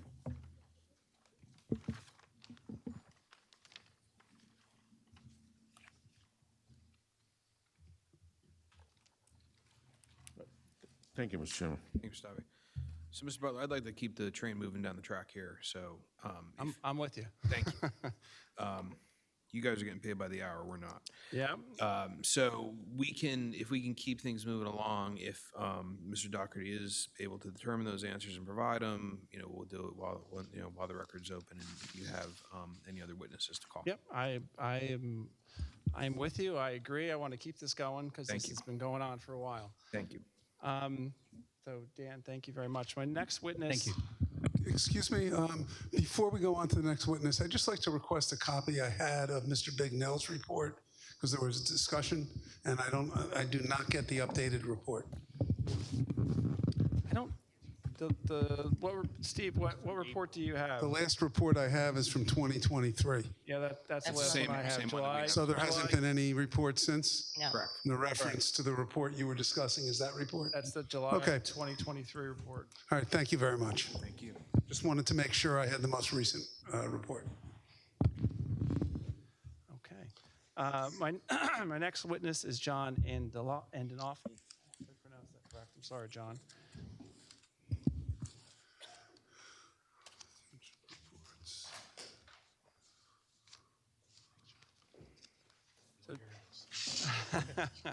So John is our lighting expert. He's going to provide lighting testimony. I'm going to jump back into my guys as Vanna White and pass out exhibits. John, if you could, you're going to be sworn in, and then when you're done being sworn in, if you could provide the board with your qualifications, if you hold any patents, if you have any trade articles, so they understand that we're offering you as an expert in LED technology and lighting. Sir, raise your right hand. Do you solemnly swear or affirm to tell the whole truth, nothing but the truth, so help you God? I do. And please state your full name for the record. Bring that microphone in closer because I can't. John Adinolfi. I was close. It's Italian. It's tough. Always keep this in. So, John, if you could provide the board with your qualifications, your work history, if you hold any titles or licenses. I'm a mechanical engineer, Trenton State College, now College of New Jersey, 37 years, 31 years in the lighting industry. I also hold an EIT from the National Examiners of Delaware. I have 5 lighting patents, LED lighting patents. I've also been published in 3 trade articles regarding LEDs, and just been doing this a very long time. And your licenses are current and in good standing? Yes, it is. Okay, all right, you may proceed. Okay, thanks. Thank you, John, and thank you, Mr. Chairman. What I handed out to the board, and you can use my copy if you like. You have a copy? Yep. Okay. What I just handed out to the board and we're marking into evidence is as A11. It's entitled Lighting Technologies, Billboard Fixtures, Efficient Use of Light. Is this a presentation that you put together? Yes, it is. Okay. And on the second page of the presentation, you talk about the billboard. Mr. Chairman, can I just interrupt for a second? Mr. McDowell. If this is a static sign, why are we talking about LEDs? Why is that? We'll get to that, but the lighting fixture is an LED type lighting fixture that's shining up. Onto the building? Correct. Okay, onto the billboard, Yep. not an LED sign? Okay, thank up. you. Sorry, go ahead. So I apologize. So on the second page of your exhibit, you talk about a little bit about your design for this billboard that you put together. If you could maybe just run through a little bit of how you came up with this design for this billboard. Well, this is a very novel, state-of-the-art LED fixture. It was designed with industry experts from the get-go, with their concerns, which may be your concerns as well. So it's not like a traditional older metal halide type of light that just throws a lot of light at the sign. It's designed with 66 individual LEDs and individual engineered optics that create a actual rectangle of light that shines on the billboard. So there is very little, extremely little overspill of the billboard. So, it's also slim design, so it's very blends in with the framework of the billboard, and it is powder coated brown to Lamar's color, and that helps prevent deterioration down the road and keeps it aesthetically pleasing. So just to back up a little bit, so this is this lighting fixture is different than many other lighting fixtures that are used throughout the billboard industry, because it actually shines a rectangular Correct. pattern of light on the billboard rather than a circular pattern. Correct. And just you should be proud. This is your patent. This is my patent, and I guess the nature of the rectangle design is what hopefully is pleasing to you, that there's very little spillage around it. The nature of it having a patent on it means that it's novel and there's not another light like it. If they are, they're infringing my patent. So. And then I get paid to fight them. But just to go back again, so you had mentioned some keywords in there that I just want to make sure the board understands. You said it was a slim design. Correct. What do you mean when you say it's a slim design? It's a elongated light rather than a box that looks like a lollipop up there. You won't notice it until you look for it. It blends in with the framework of the billboard. Okay, and you also say that it's powder coated with powder coated aluminum, I should say, and that's so that it maintains its status. It doesn't. It's very difficult to rust or deteriorate. Correct. Okay. What I'd like to do, if you could, because we were talking about the interesting and novel rectangular pattern and its effect on light and light spillage. If we could maybe go to, I think it's the 4th page, where you start talking about what's being proposed for this billboard sign and the differences between standard light that would be used for this type of billboard and the lighting design that's being proposed. Okay. So page 4 are 2 plots. I call them plots. They're of the light output that are projected at the level of the face, but they are also a wide view. If you notice on page 4, it's 25 feet high, 75 feet wide. What that shows you is the amount of light beyond the billboard. And what you want to see is black, as much black as possible. So on the left image is the traditional billboard, the 14 by 48, which was originally proposed. Correct. If you notice, there's 2 fixtures there and they're spaced 22 feet apart. And what that does is it creates at the boundary of that big rectangle just 0.1 to 0.8 foot candela, very little because of this highly tuned optic. Then we move over to the right image, and that is the proposed billboard of 12 feet by 41. And the fixtures are now spaced in, of course, otherwise there'd be light outside the board. They're at 16 feet, and if you notice on the 75 feet wide by 25 foot high boundary, there's actually 0 light at that level to 0.3 foot candela at its maximum. That's an improvement of reducing the amount of light on the board itself. Perfect. And I think when you were trying to explain this, because you showed this to me and my eyes went cross-eyed. And what you were explaining to me is that the difference between what a standard, let's call a standard Lamar board, which maybe is on the left-hand side, and what the proposed, I'm going to say, Edison deviation, because this was designed specifically for the Edison, was that the difference is the not just the LED, which is, changes the pattern of light, but also the space between the lighting fixtures being together closer and also closer to the board, correct? Correct. I missed on that. Because this optic is rectangular, its standard distance from the billboard is 6 feet. That's it. So 6 feet out, it spreads out 48 feet and 14 feet high. But if you move that fixture closer to the board, the rectangle gets smaller. And then you can control the light that goes around the edge of the billboard. And that is also proposed with the with the smaller face. Moving it from 6 feet to 5.5 feet, only a half a foot brings it in that much. It's such a highly tuned optic that that's what gets achieved. Perfect. And if you could, maybe we'll go to the last page of your exhibit. Can you maybe walk the board through what these two samples show? Okay. So the page 5 shows on the left what I just described, the reduced board. It's the same exact plot.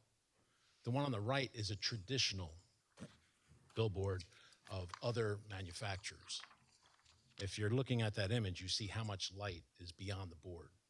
That is not this fixture. This is not that light.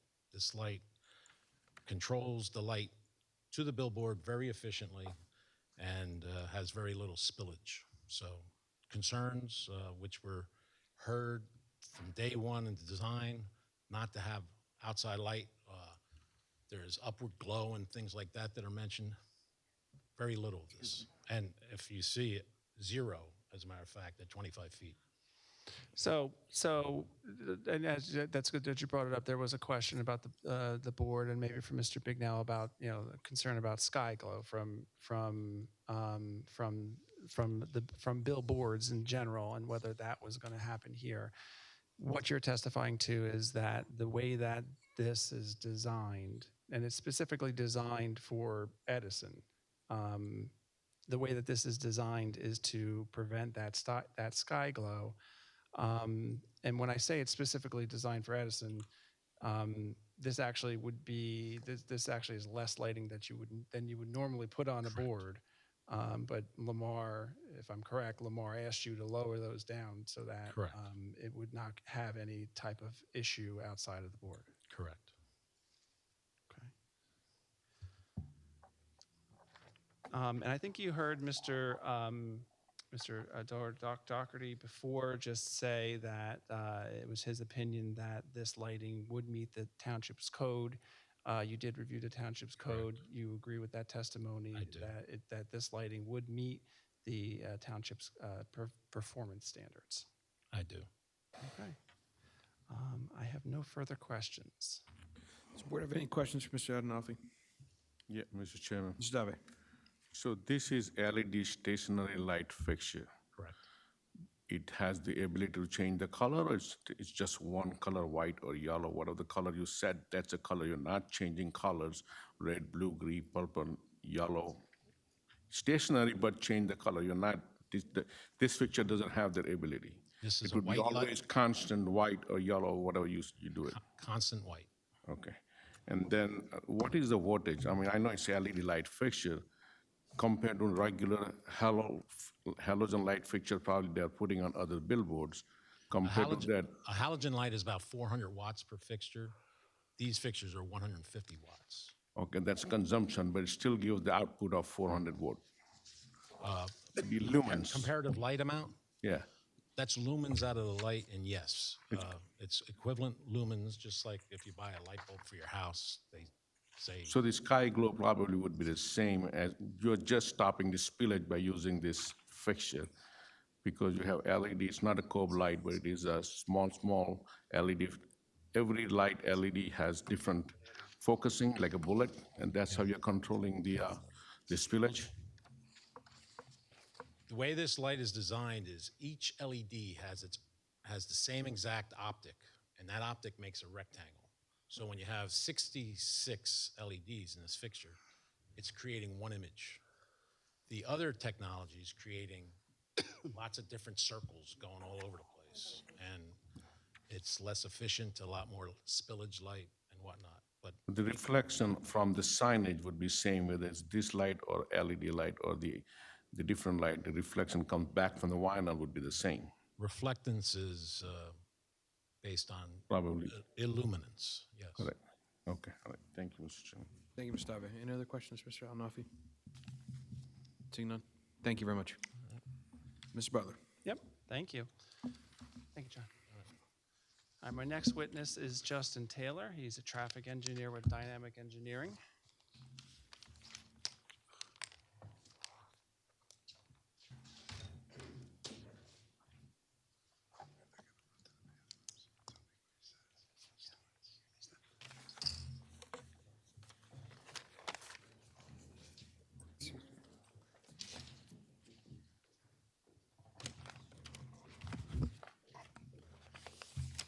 swear or affirm to tell the whole truth, nothing but the truth, so help you God?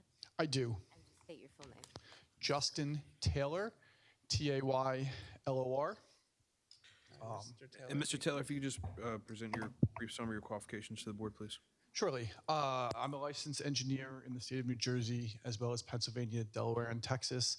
I'm also a certified professional traffic operations engineer by the Institute of Transportation Engineers. I've testified at hundreds of boards throughout the state of New Jersey, including this board in the recent past. And your licenses are current and in good standing? Yes, they are. Okay, you may proceed. Thank you much.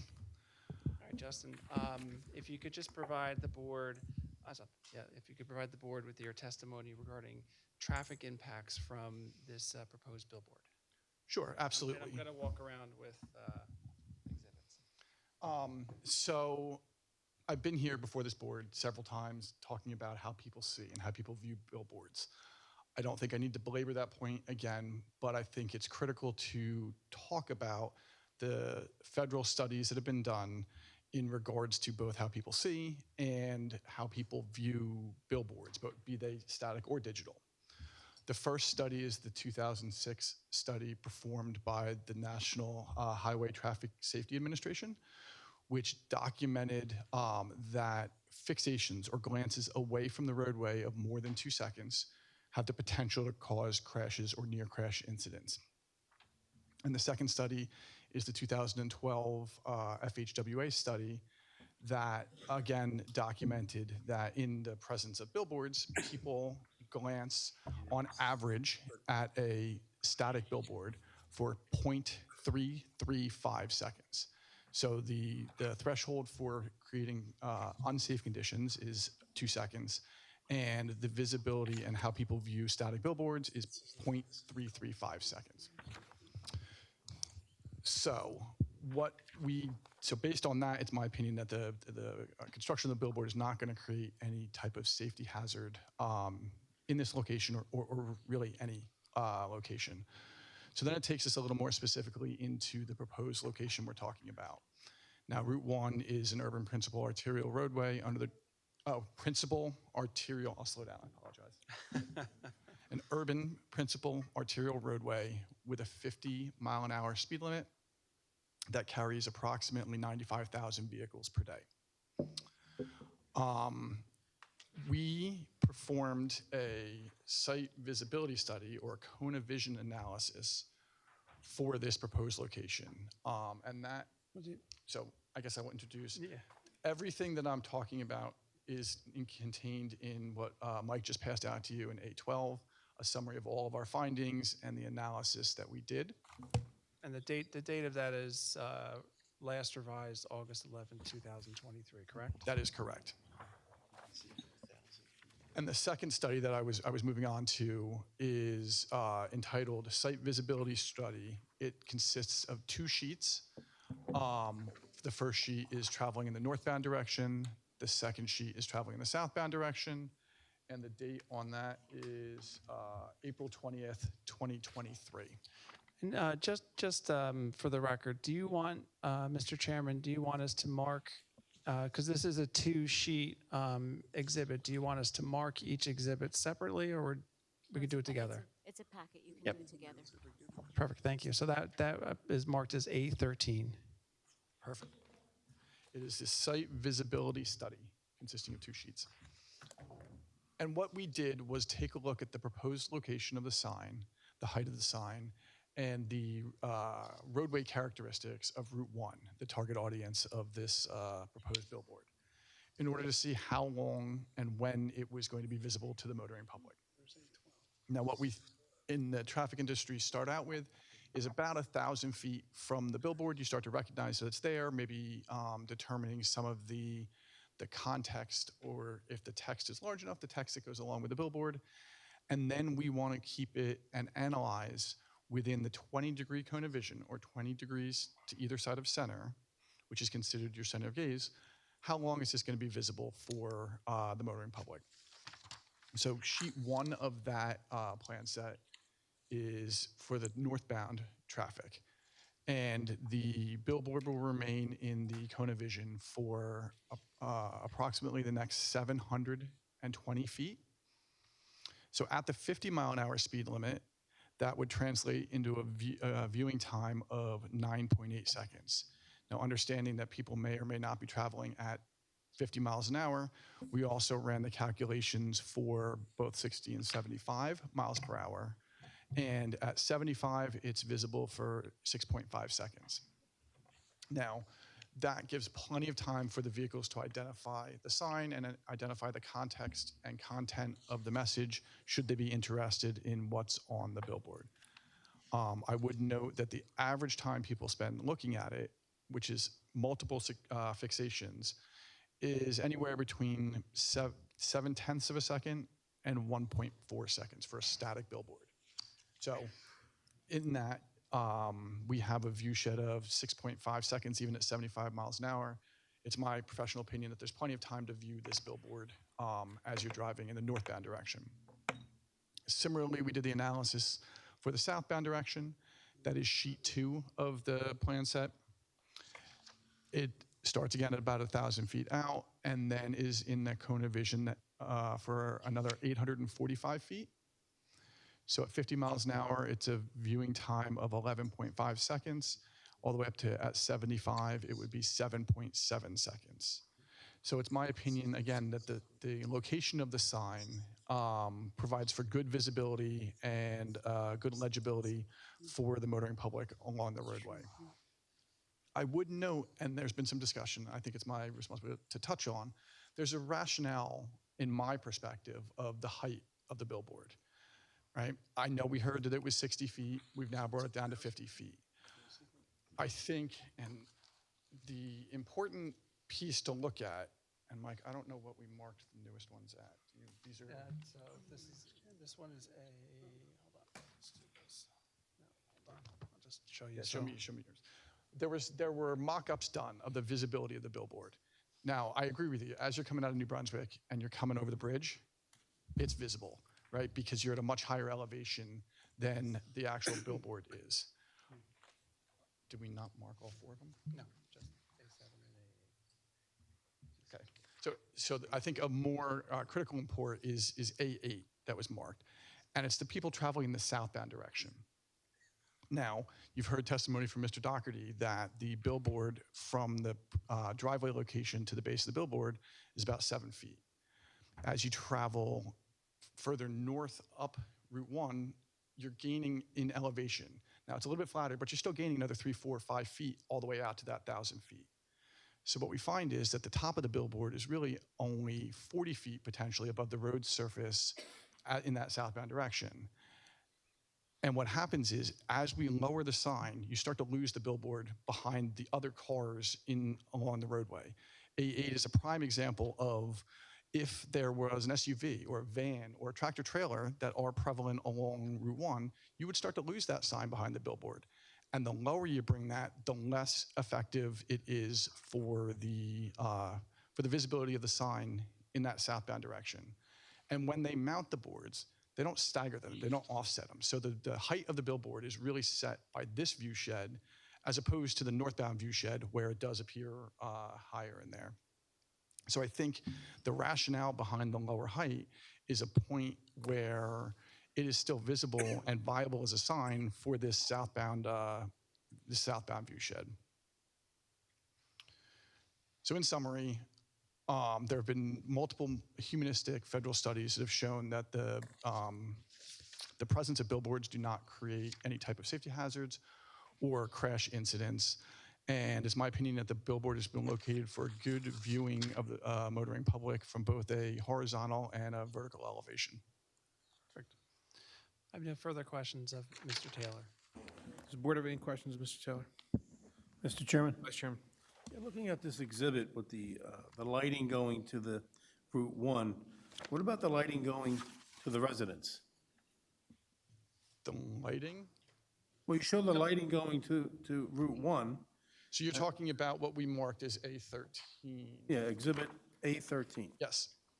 So this is not an exhibit showing the lighting. This is a visibility from the highway orientation of the billboard and where the motoring public would be able to see the billboard. So my analysis is how is it visible to the road that it's oriented to and the traveling public along the adjacent highway? Is there a study for the lighting that goes into the residence? So I didn't do any analysis of lighting. I'm not the expert that does this. This is purely a visibility study of if I were driving along Route 1, would the billboard be visible? Okay, so for the record, there's no lighting study that goes into the residence. So the lighting expert testified that the lighting is shined up at the board, and the design of the lighting is so that there's no spillage from outside of the bounds, or very little spillage from outside the bounds of the board, which is different than sometimes you see lighting studies that are done for digital billboards, where you're looking at light shining off and out of a billboard as if it's a street light shining out from the billboard, and you sometimes will see cones. Sometimes you'll see a cone study done for that, because that's light that's shining out from the billboard. The proposal is light that's shining towards the billboard, and it's designed, as was testified to, that the lighting is designed specifically for this billboard, so that the spillage is minimum to nothing. Mr. Chairman? Mr. Bignell. Yeah, a question for the engineer. If you can see the sign with the light at night, where at the height that it's at, what if you lowered the sign? How much lower could you lower the sign and still see the sign from the vehicles passing by? The full copy of the sign, it's not a specific analysis that I've done, but I think much lower than 50, you're going to start to lose it. I really do. What do you mean much lower than 50? I don't understand. So I think the height that they if I can look at your plan, you passed out these pictures. Yes. And you show the sign. Yes. And if I can see the top of the roofs of the buildings, why is the sign going to be double the height of that? Why can't it be lower? I don't understand. If I'm in the car and you took the picture from the car, I don't understand. So now you're referring back to A8, A7 and A8? Whatever you guys label, I didn't pay attention to that, but I'm talking about the picture from the bridge and the one from the other direction. If you look at those pictures, the sign is almost 2.5 times higher than the roofs of those buildings, and I can see those buildings perfectly from the highway. So my question again is, why does it have to be so high? I don't. You're not missing anything. You're not. Over the cars, I don't see it. Here's a picture with the Good Kind Bridge in it. So that one, like I said, the height of the billboard is not set by that picture. So A7, which has the. Well, what am I looking at this picture for then?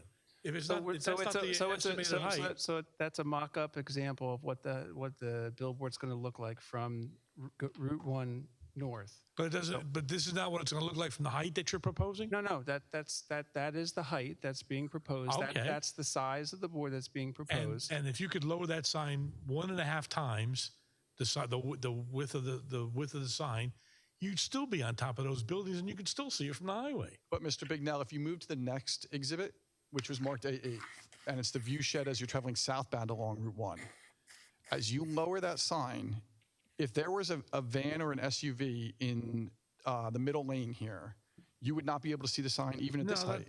From your pictures, there is a van, there is a tractor trailer, and you could lower it to the one length of the sign. So there's a tractor trailer approximately 600 or 800 feet in advance.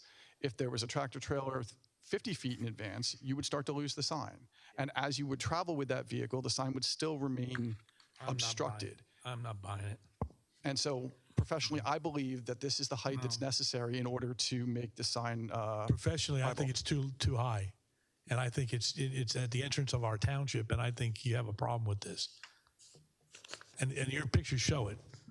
So, I mean, my eyes don't deceive me. I don't want to tell a different story, but my eyes tell me something else.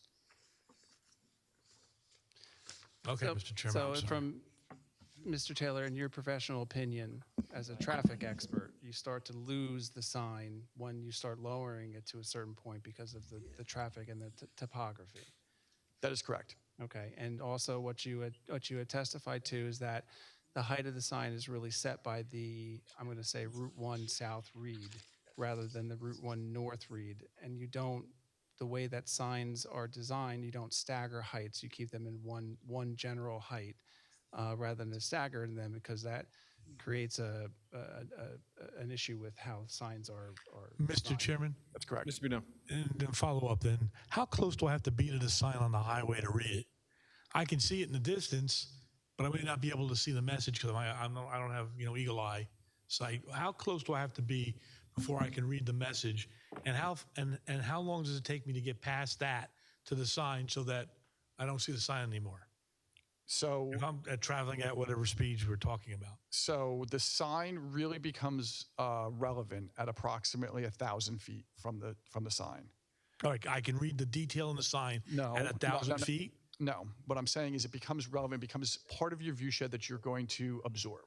I mean, the way you perceive the things around you are constant eye motions called saccades, and with each glance, you pick up information. Your brain processes all of it. And that's not distracting at 1,000 feet until you get to the sign? Absolutely not. And as you move forward, you may pick up additional information. So say it's an advertisement for Wawa coffee. You may see the giant cup of coffee that says Wawa, but you might not see the price they're advertising until you move forward to 600 feet or 400 feet from the billboard. So it's one of the reasons that we look at this distance and we measure from that 1,000 feet mark down to where it falls outside of the cone of vision, that 20-degree cone of vision. Those are the travel distances that I quoted to you earlier at the rate of speed of the highway that's posted. I asked for in the southbound direction, it's 11.5 seconds. I asked for a cone of speed study in my report, and I still haven't seen that. I've seen a lot of pictures tonight, but I still didn't see the cone. Mr. Bignell, this is the exhibit that was provided, A13, right, is the site visibility study detailing the cone of vision, and what was documented as A12 is my report that summarizes all of these distances. We're going around in circles. How about if we lower the sign, what would the cone of vision be? So the cone of You're not getting it. The sign is just too high. And I think you need to really kind of reassess what you're doing here. I really do. I mean, and as a matter of fact, I know you're not governed by it, but the town council has already changed the billboard sign. So you got under the wire with your application. But like I said, your own pictures are showing a sign that has to be so big. I mean, I don't, or so high. I'm not getting it. And so, at the last hearing, there were questions that you had regarding the height of the sign, and so what we did is we came in and we reduced the height of the sign and we reduced the sign facage. So this sign is at 50 feet high, not 60 feet It's high? at 50 feet high, correct. So 60 feet was really high. 60 feet was 10 feet higher than what's proposed. So why can't it be at 30 feet? So once again, you start losing the visibility of the sign once you get to a certain height level. You start losing it not only in the buildings, but as Mr. Taylor testified, Then why you don't start we make it losing it 70 in feet and we the, can in see the right traffic. down the highway? Why do we have to be we have to see a sign this big, this high, and why do we have to see it so far in advance? And if the people are coming in the northbound direction, they're going to see the sign eventually. I mean, it's like a tiny little sign. I don't understand. I'm not buying and when the planner gets up, he's going to have to tell me why it's particularly suited here. And we haven't done that yet. So we haven't I gotten to really that think we got some testimony issues. yet, yes. Okay, well, I really think you got some issues. So, Okay. Well, once again, so you raised issues at the last hearing. We went out, as Member Barone said, we went out and we answered those questions. You had questions about the DOT. We went out and answered those questions. You had questions about the tree removal. We went out and answered those questions. You had concerns about the size of the sign, and we went out and we brought it down. Talking about trees, I find it very interesting that they cut down the trees exactly where we were going to put up the sign. I find That's that not very true. interesting. That's not true. And that's not what was testified to. Well, what was testified probably to got is clear that when we were proposing a billboard sign. So no, you tell me. what was testified to by Mr. Doherty was that he even showed he said that the trees that were taken down are along Route 1, along the right of way, not within the property where the billboard is proposed, because we were reducing the height of the sign. We're taking additional trees off the property, but we are replacing those trees in accordance with the township's ordinance. Additionally, we are willing to work with you, Mr. Bignell, if there's additional plantings that you would require on the site. So, this is the first time that I'm hearing that you have additional issues regarding the height or the size of My the sign. issue's been the same. You just didn't lower it enough. My problem still is, my issue is still the same. Right, so I understand, Okay. I understand what your issue is, and what I'm explaining is that we did go back and we were trying to address issues. And so, and what we're explaining is from from Mr. Taylor's testimony is that you start losing the sign at a certain height. But I understand, but maybe it doesn't belong there. That's number one. But your sign is wider than the building that's there. Do you know that? Your building is, your sign is wider than the existing building that's on site from your own picture. Okay. So it's just too big and it's just too high. And it's at the entrance of our township. So, okay, Mr. Chairman. Okay, Ms. Taylor, do we have any questions for Mr. Board have any questions for Mr. Taylor? Mr. Brown. Mr. Butler, again, extension from Mr. Bignell here. When I asked the question about why arbitrary is it 50 feet, is it that Mr. Wait, Taylor's I'm sorry, I'm testimony? going to cut you off there, Mr. Brown. I need a question from Mr. Taylor. with I'm regard getting to it. Okay, thank you. Is it that Mr. Taylor has now determined why it needs to be 50 feet because of the traffic visibility? That's my question. Because earlier you said you weren't sure, but now I just heard Mr. Taylor's testimony. Yeah, so what I was saying before is I'm the one who can't provide testimony as the attorney. And what Mr. Taylor has presented, part of the reason was that you start losing it at a certain height because of the traveling traffic. I shouldn't use traveling traffic. But because of the cars and the SUVs and the trucks that are on the road, you start losing it at a certain height. And that was his testimony, is the height of the billboard was so that it is a visible billboard from that 1,000-foot. And if I'm saying something incorrect, please let me know. But from that 1,000-foot, which is how you want to view a billboard, you start losing it once you lower it below that 50-foot range. You confirmed my question exactly. Thank you, Mr. Butler. Board have any other questions, Mr. Taylor? Okay. All right, seeing none. All right, we're going to, so the hardest working person in the room is a court reporter. We're going to take a 5-minute recess to give her a break and give the board a chance to stretch her legs. We'll be back by 9:30.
What's that? Who the fuck knows what that is? What is there? Where'd you get this? Board will return to session. Oh, I don't know. Mr. Butler. Thank you, Mr. Chairman. After talking to everyone who I could find to talk to, what we'd like to do is come back at the board's next available hearing, which I'm told is September 17th. Madam Secretary? That's correct. And so we'd like to come back at that hearing and continue with our testimony. And of course, I will provide the board with my consent for the continuation to the hearing of the approval. There you go, the approval extension. Okay, and then you just would ask, request that you have all your professionals available. Yes. For cross-examination by the board and by Mr. Tripp. Mr. Tripp, does September 17th work for you? Yes, it does. All right, that's excellent. So there's peace in the world for now. So for anyone here present, for anyone listening at home, this case will be continued on September 17th without any further notice. If you have received notice on this case, you will not receive further notice. This case will be carried till September 17th, 2024, beginning at 7 p.m. Here in council chambers. And just for record, I will provide the board with a copy of the transcript when I get it. Great. Thank you. Thank you so much. Thank you very much. Thank you. Thank you.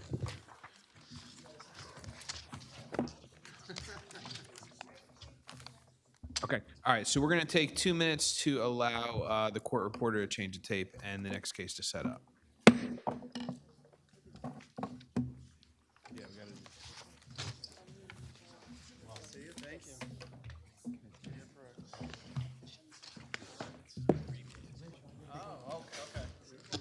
That's why.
The board will return to session.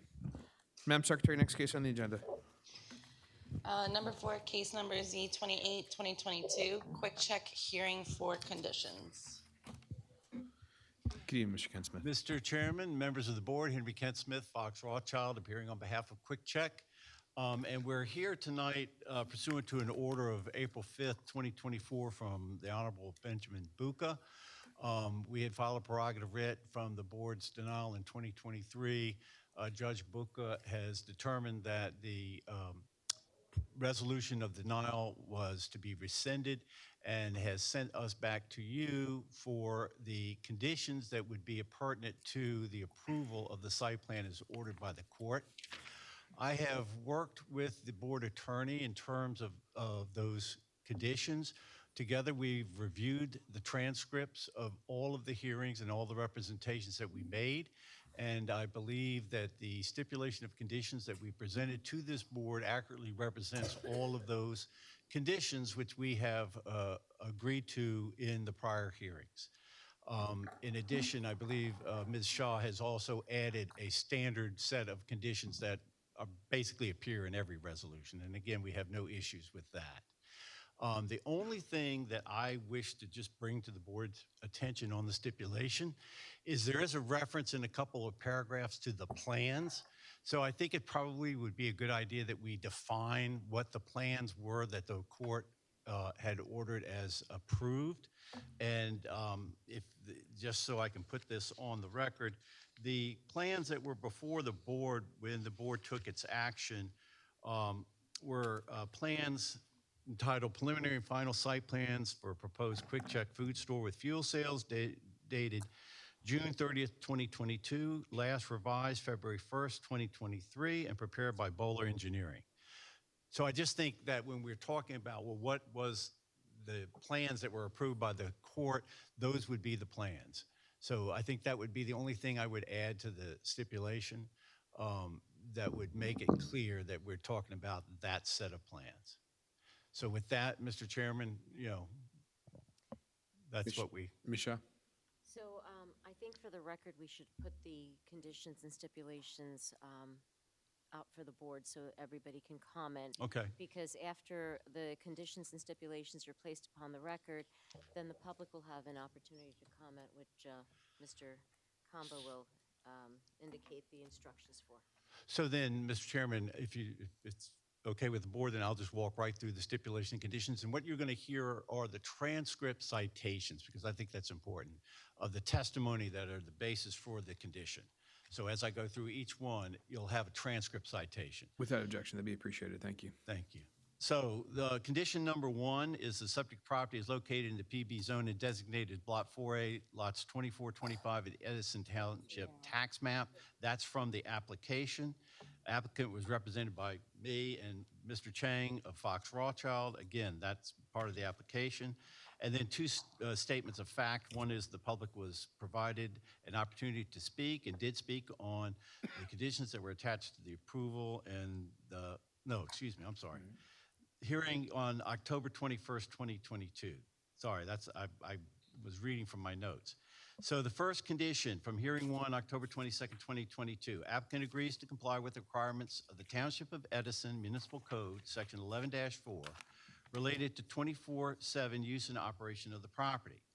This is in the first hearing transcript on page 18 to page 19. B, applicant agrees to comply with the comments set forth in Mr. Carley's engineering report dated October 25th, 2022. This is the first hearing transcript on page 50. Item number C, applicant agrees to restrict trash and recycling pickup between the hours of 10 p.m. and 6 a.m. Again, first hearing transcript on pages 55 and 56. The second hearing, which was on December 13th, 2022, we agreed to the following additional conditions. Applicant agrees that tractor trailer trucks will not be permitted to receive diesel fuel service from any of the diesel fuel pumps. This is on that hearing transcript, page 28. Item number E, applicant agrees to provide signage on the fueling columns under the canopy stating that tractor trailer fuel service is not permitted nor provided. That, again, is that December transcript on page 36. The third hearing on February 21st, 2023, item number F, applicant agrees to comply with comments of Mr. Bignell's review letter dated February 17th, 2023. I do not have a transcript citation, but I distinctly remember we did agree to that. Item number G, applicant agrees to install an automatic self-closing gate for the trash enclosure. That is the February 21st hearing transcript, page 21. Item number H, applicant agrees to comply with Mr. Carley's engineering review letter dated February 20th, 2023. That is that same February hearing transcript on page 14. On that condition, if I could just raise one point, which is that this signal that's at the intersection of Kilmer and Plainfield Road is actually a Middlesex County traffic light, and therefore the county is the one that has the jurisdiction over the road, driveway, and that traffic light. But I just want to make sure that we're all clear about that because Mr. Carley's engineering review letter talked about the DOT, and I just want to clarify that one point. Next hearing is on March 28th, 2023. where we have agreed in item number I to present a presence absence letter from the DEP as a condition of approval. That was on page 18. Then the next hearing on April 18th, 2023, applicant agrees to coordinate with the property owner to ensure tenants above the Stelton Diner are removed pursuant to New Jersey landlord-tenant law. That's that hearing transcript on page 30. And then there are additional conditions. These are the conditions that Ms. Shaw says she puts in as standard conditions. Yeah, and those conditions would be reviewed by the board when they review the resolution. These are just standard conditions that we require. Okay. Okay? Yep. So those are the stipulations that we had discerned from the record in our review in accordance with the court's order. Thank you, Mr. Ken Smith. And without any objection, we're going to now go out to the public? Yes. Okay, thank you. So we will now go out to the public. This is not regarding the entire project. This is only limited to the conditions which were stated to. As you may remember from his little bit of history on this project was denied by the board, at which time Quick Check appealed the board's decision to New Jersey State Superior Court, in which Superior Court agreed with Quick Check and sent it back. The Quick Check agreed, they sent it back to us for conditions. So any commentary will be limited to just the conditions that were just testified to by Mr. Ken Smith. All members of the public will have 2 minutes so as to approach and provide any testimony and opinion on just the conditions set forth. If you stray past the conditions, you are going to be cut off. We're going to be just limited testimony to the conditions. Ms. Shaw. Right, I think you can just start. Okay, all right, so we will. I do think you have an attorney. If you could approach and put your appearance on the record. Thank you. Good evening. My name is David Lonsky, and I'm an attorney with the law firm of Shannon Church Lonsky. Mr. Lonsky, is that microphone on? I just want to make sure that you're.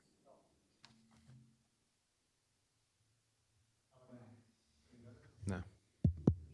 That's good. There you go. There you go. Perfect. Okay. So I'll start over. Thank you, Mr. Chairman. Thank you.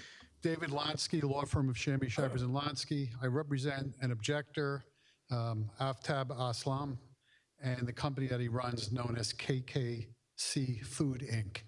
And just for the record, on behalf of my client, we have filed an appeal to the decision of the Superior Court judge in an effort to have the action of this board reaffirmed by an appellate division or perhaps remanded back to the board for either further fact-finding or for further decision-making. So at the current time, the matter is under appeal. And we understand, and we've spoken with counsel, we understand that that the board is taking this action this evening in an effort to comply with the existing court order. We appreciate the position that council's taken in that regard. And I understand your dilemma, right? You're here having to put conditions on an application that performing your statutory duty you determined was inappropriate. So at this time, and in the effort and at this late hour, I'm simply requesting that the action that you take this evening includes certain language with respect to, number one, that the board continues to believe that its prior decision was supported by the record. However, merely to comply with the Superior Court's order, it's determining that these conditions be appropriate under those circumstances. And I would also submit that the resolution include language that the resolution shall be without prejudice to and shall be automatically vacated in the event that any appellate court reverses the decision of the Superior Court and reinstates the board's denial or remands the case back to the zoning board for either further fact-finding or for further analysis.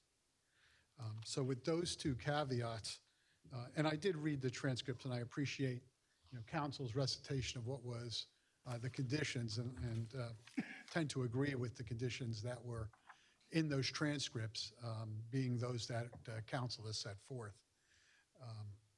But I just wanted to ask the board to consider making those two part of its record and its resolution this evening. And again, I thank you for your time and I appreciate the dilemma that you're facing with these. Thank you.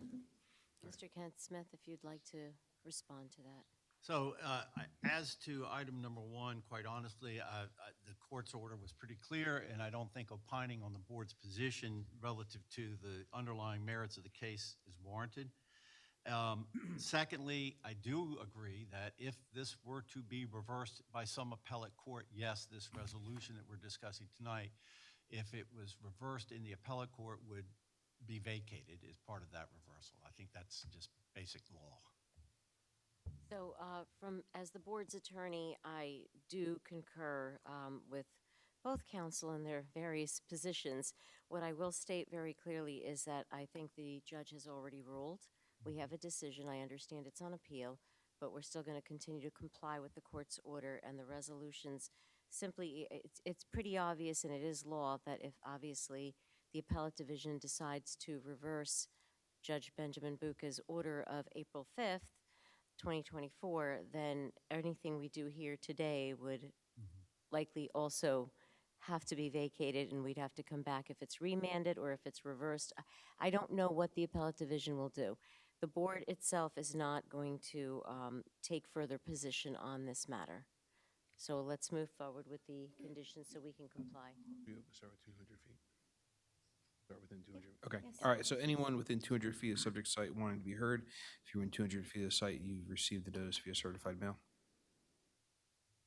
Seeing none, we'll go outside of 200 feet. Sir. Please, yes, please approach the, and then our attorney will swear you in. Sir, raise your right hand. Do you solemnly swear or affirm to tell the whole truth, nothing but the truth, so help you God? I do. Now state your full name for the record and provide your address. Andre Caesar, 2302 Marywood Drive, Edison, New Jersey. And that's in Edison Manor. Okay. And you'll have 2 minutes to discuss just the conditions. Sure. So I know Mr. Ken Smith was mentioning about the signal which comes under the DOT. Currently, the traffic situation is pretty drastically bad during peak hours near the station. So, traveling, commuting to take my daughter to the school or back, classes, it's really a nightmare at peak time because even Talmadge are jammed up. So to reach 27... Sir, if you could just pause this timer. I'm sorry, but we just need to discuss just the conditions. So it's not the idea that they have a proposed project going there. These are limited to the conditions that were set forth. Okay, so the conditions, another one is going to be that they are going to have a fuel pump. Another condition that was there that is it's going to have a fuel pump, right? The Quick Check will be selling fuel. Am I right? That was part of that's part of their proposal. That's part of your proposal, right? Yes. Correct. So that's also pretty hazardous because it's very near to residential schools and very near to a train station. Sir, I'm going to stop you. So what you're discussing right now is the underlying application. We're here to only discuss the conditions. The application was heard. There were several hearings on this matter. The judge already reversed the board's decision. Now the judge has ordered that we set forth conditions and stipulations. That is all we're here to discuss. So if you have an opinion on the conditions or stipulations, you may set that on the record. But we're not here to rehash the hearing. Yeah, but I've not heard any conditions where it's going to be for the safety or benefit of the residents around there. So there are two conditions with regards to the fuel. One is that the applicant agrees that tractor-trailer trucks will not be permitted to receive diesel fuel service from any of the diesel fuel pumps. Further, applicant agrees to provide signage on the fueling columns under the canopy stating that tractor-trailer truck fuel service is not permitted nor provided. Those are the conditions, so those are the only two things with regard to fuel that you can comment on. Okay, understood and noted. How could I ask how would the traffic situation be managed? Or is that not part of the conditions? That was not part of the conditions. That was part of the case that came before. Okay, all right. Then thank you. Thank you for hearing me. Thank you very much, sir. Thank you for your patience for this evening. Anyone else want to be heard?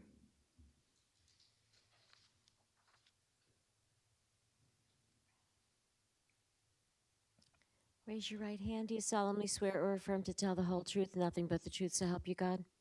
Yes, my name is Jennifer Ryan. And could you please provide your address? Yes, 161 Hillcrest Avenue, Edison.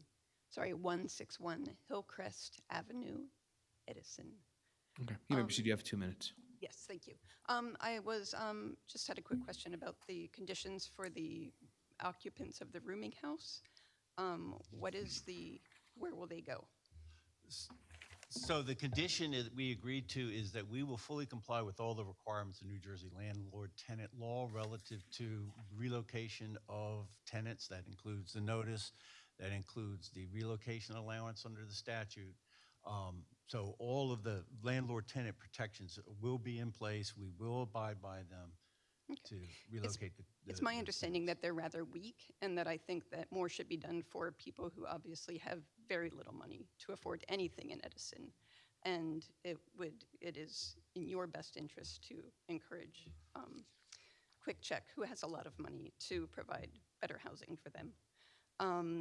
Also, the sign on the fuel station, I think it should be outside before the trucks actually get onto the site, because they can't, once they get up to the fuel pumping station, it's too late. They'll have a hard time getting out of the fuel pumping station. Those are my 2 comments. Thank you. Thank you very much. Anyone else? Mr. Chairman, I was just consulting with that's actually not a bad idea. We were just thinking that if we posted another sign right by the entrance driveway saying no tractor trailer fueling allowed at this location, that's actually a good idea. So we would agree to that. 5 hearings. And on number 6, you had a good idea. Thank you so much. Okay. All right. That's it, Mr. Ken Smith? Yes. Okay. All right. Anyone else want to be heard?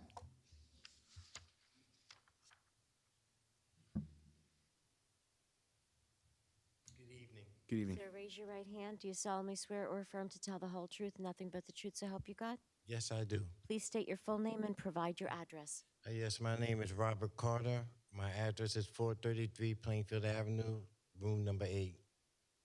Okay. You may proceed, sir. You have 2 minutes. Yes, thank you, sir. I can't really, say what's going to happen and where I'm going to go. I mean, that was my home for 12 years, and I work at the FedEx across the street, and I don't know, how I'm going to survive with the rent out here, high as it is. I mean, the reason I stayed at the place where I'm at because I could afford it. And if they go through with their decision, I'll have to be temporarily homeless until I get an apartment or try to find a room somewhere else where I can get to work. But I have pets and stuff that I have to take care of too. And I hate to have to throw them away or toss them out because I'm responsible for their lives also. And I speak for the other people too, 'cause I'm quite sure they're gonna go through kind of hardships where they're gonna live in also too. And I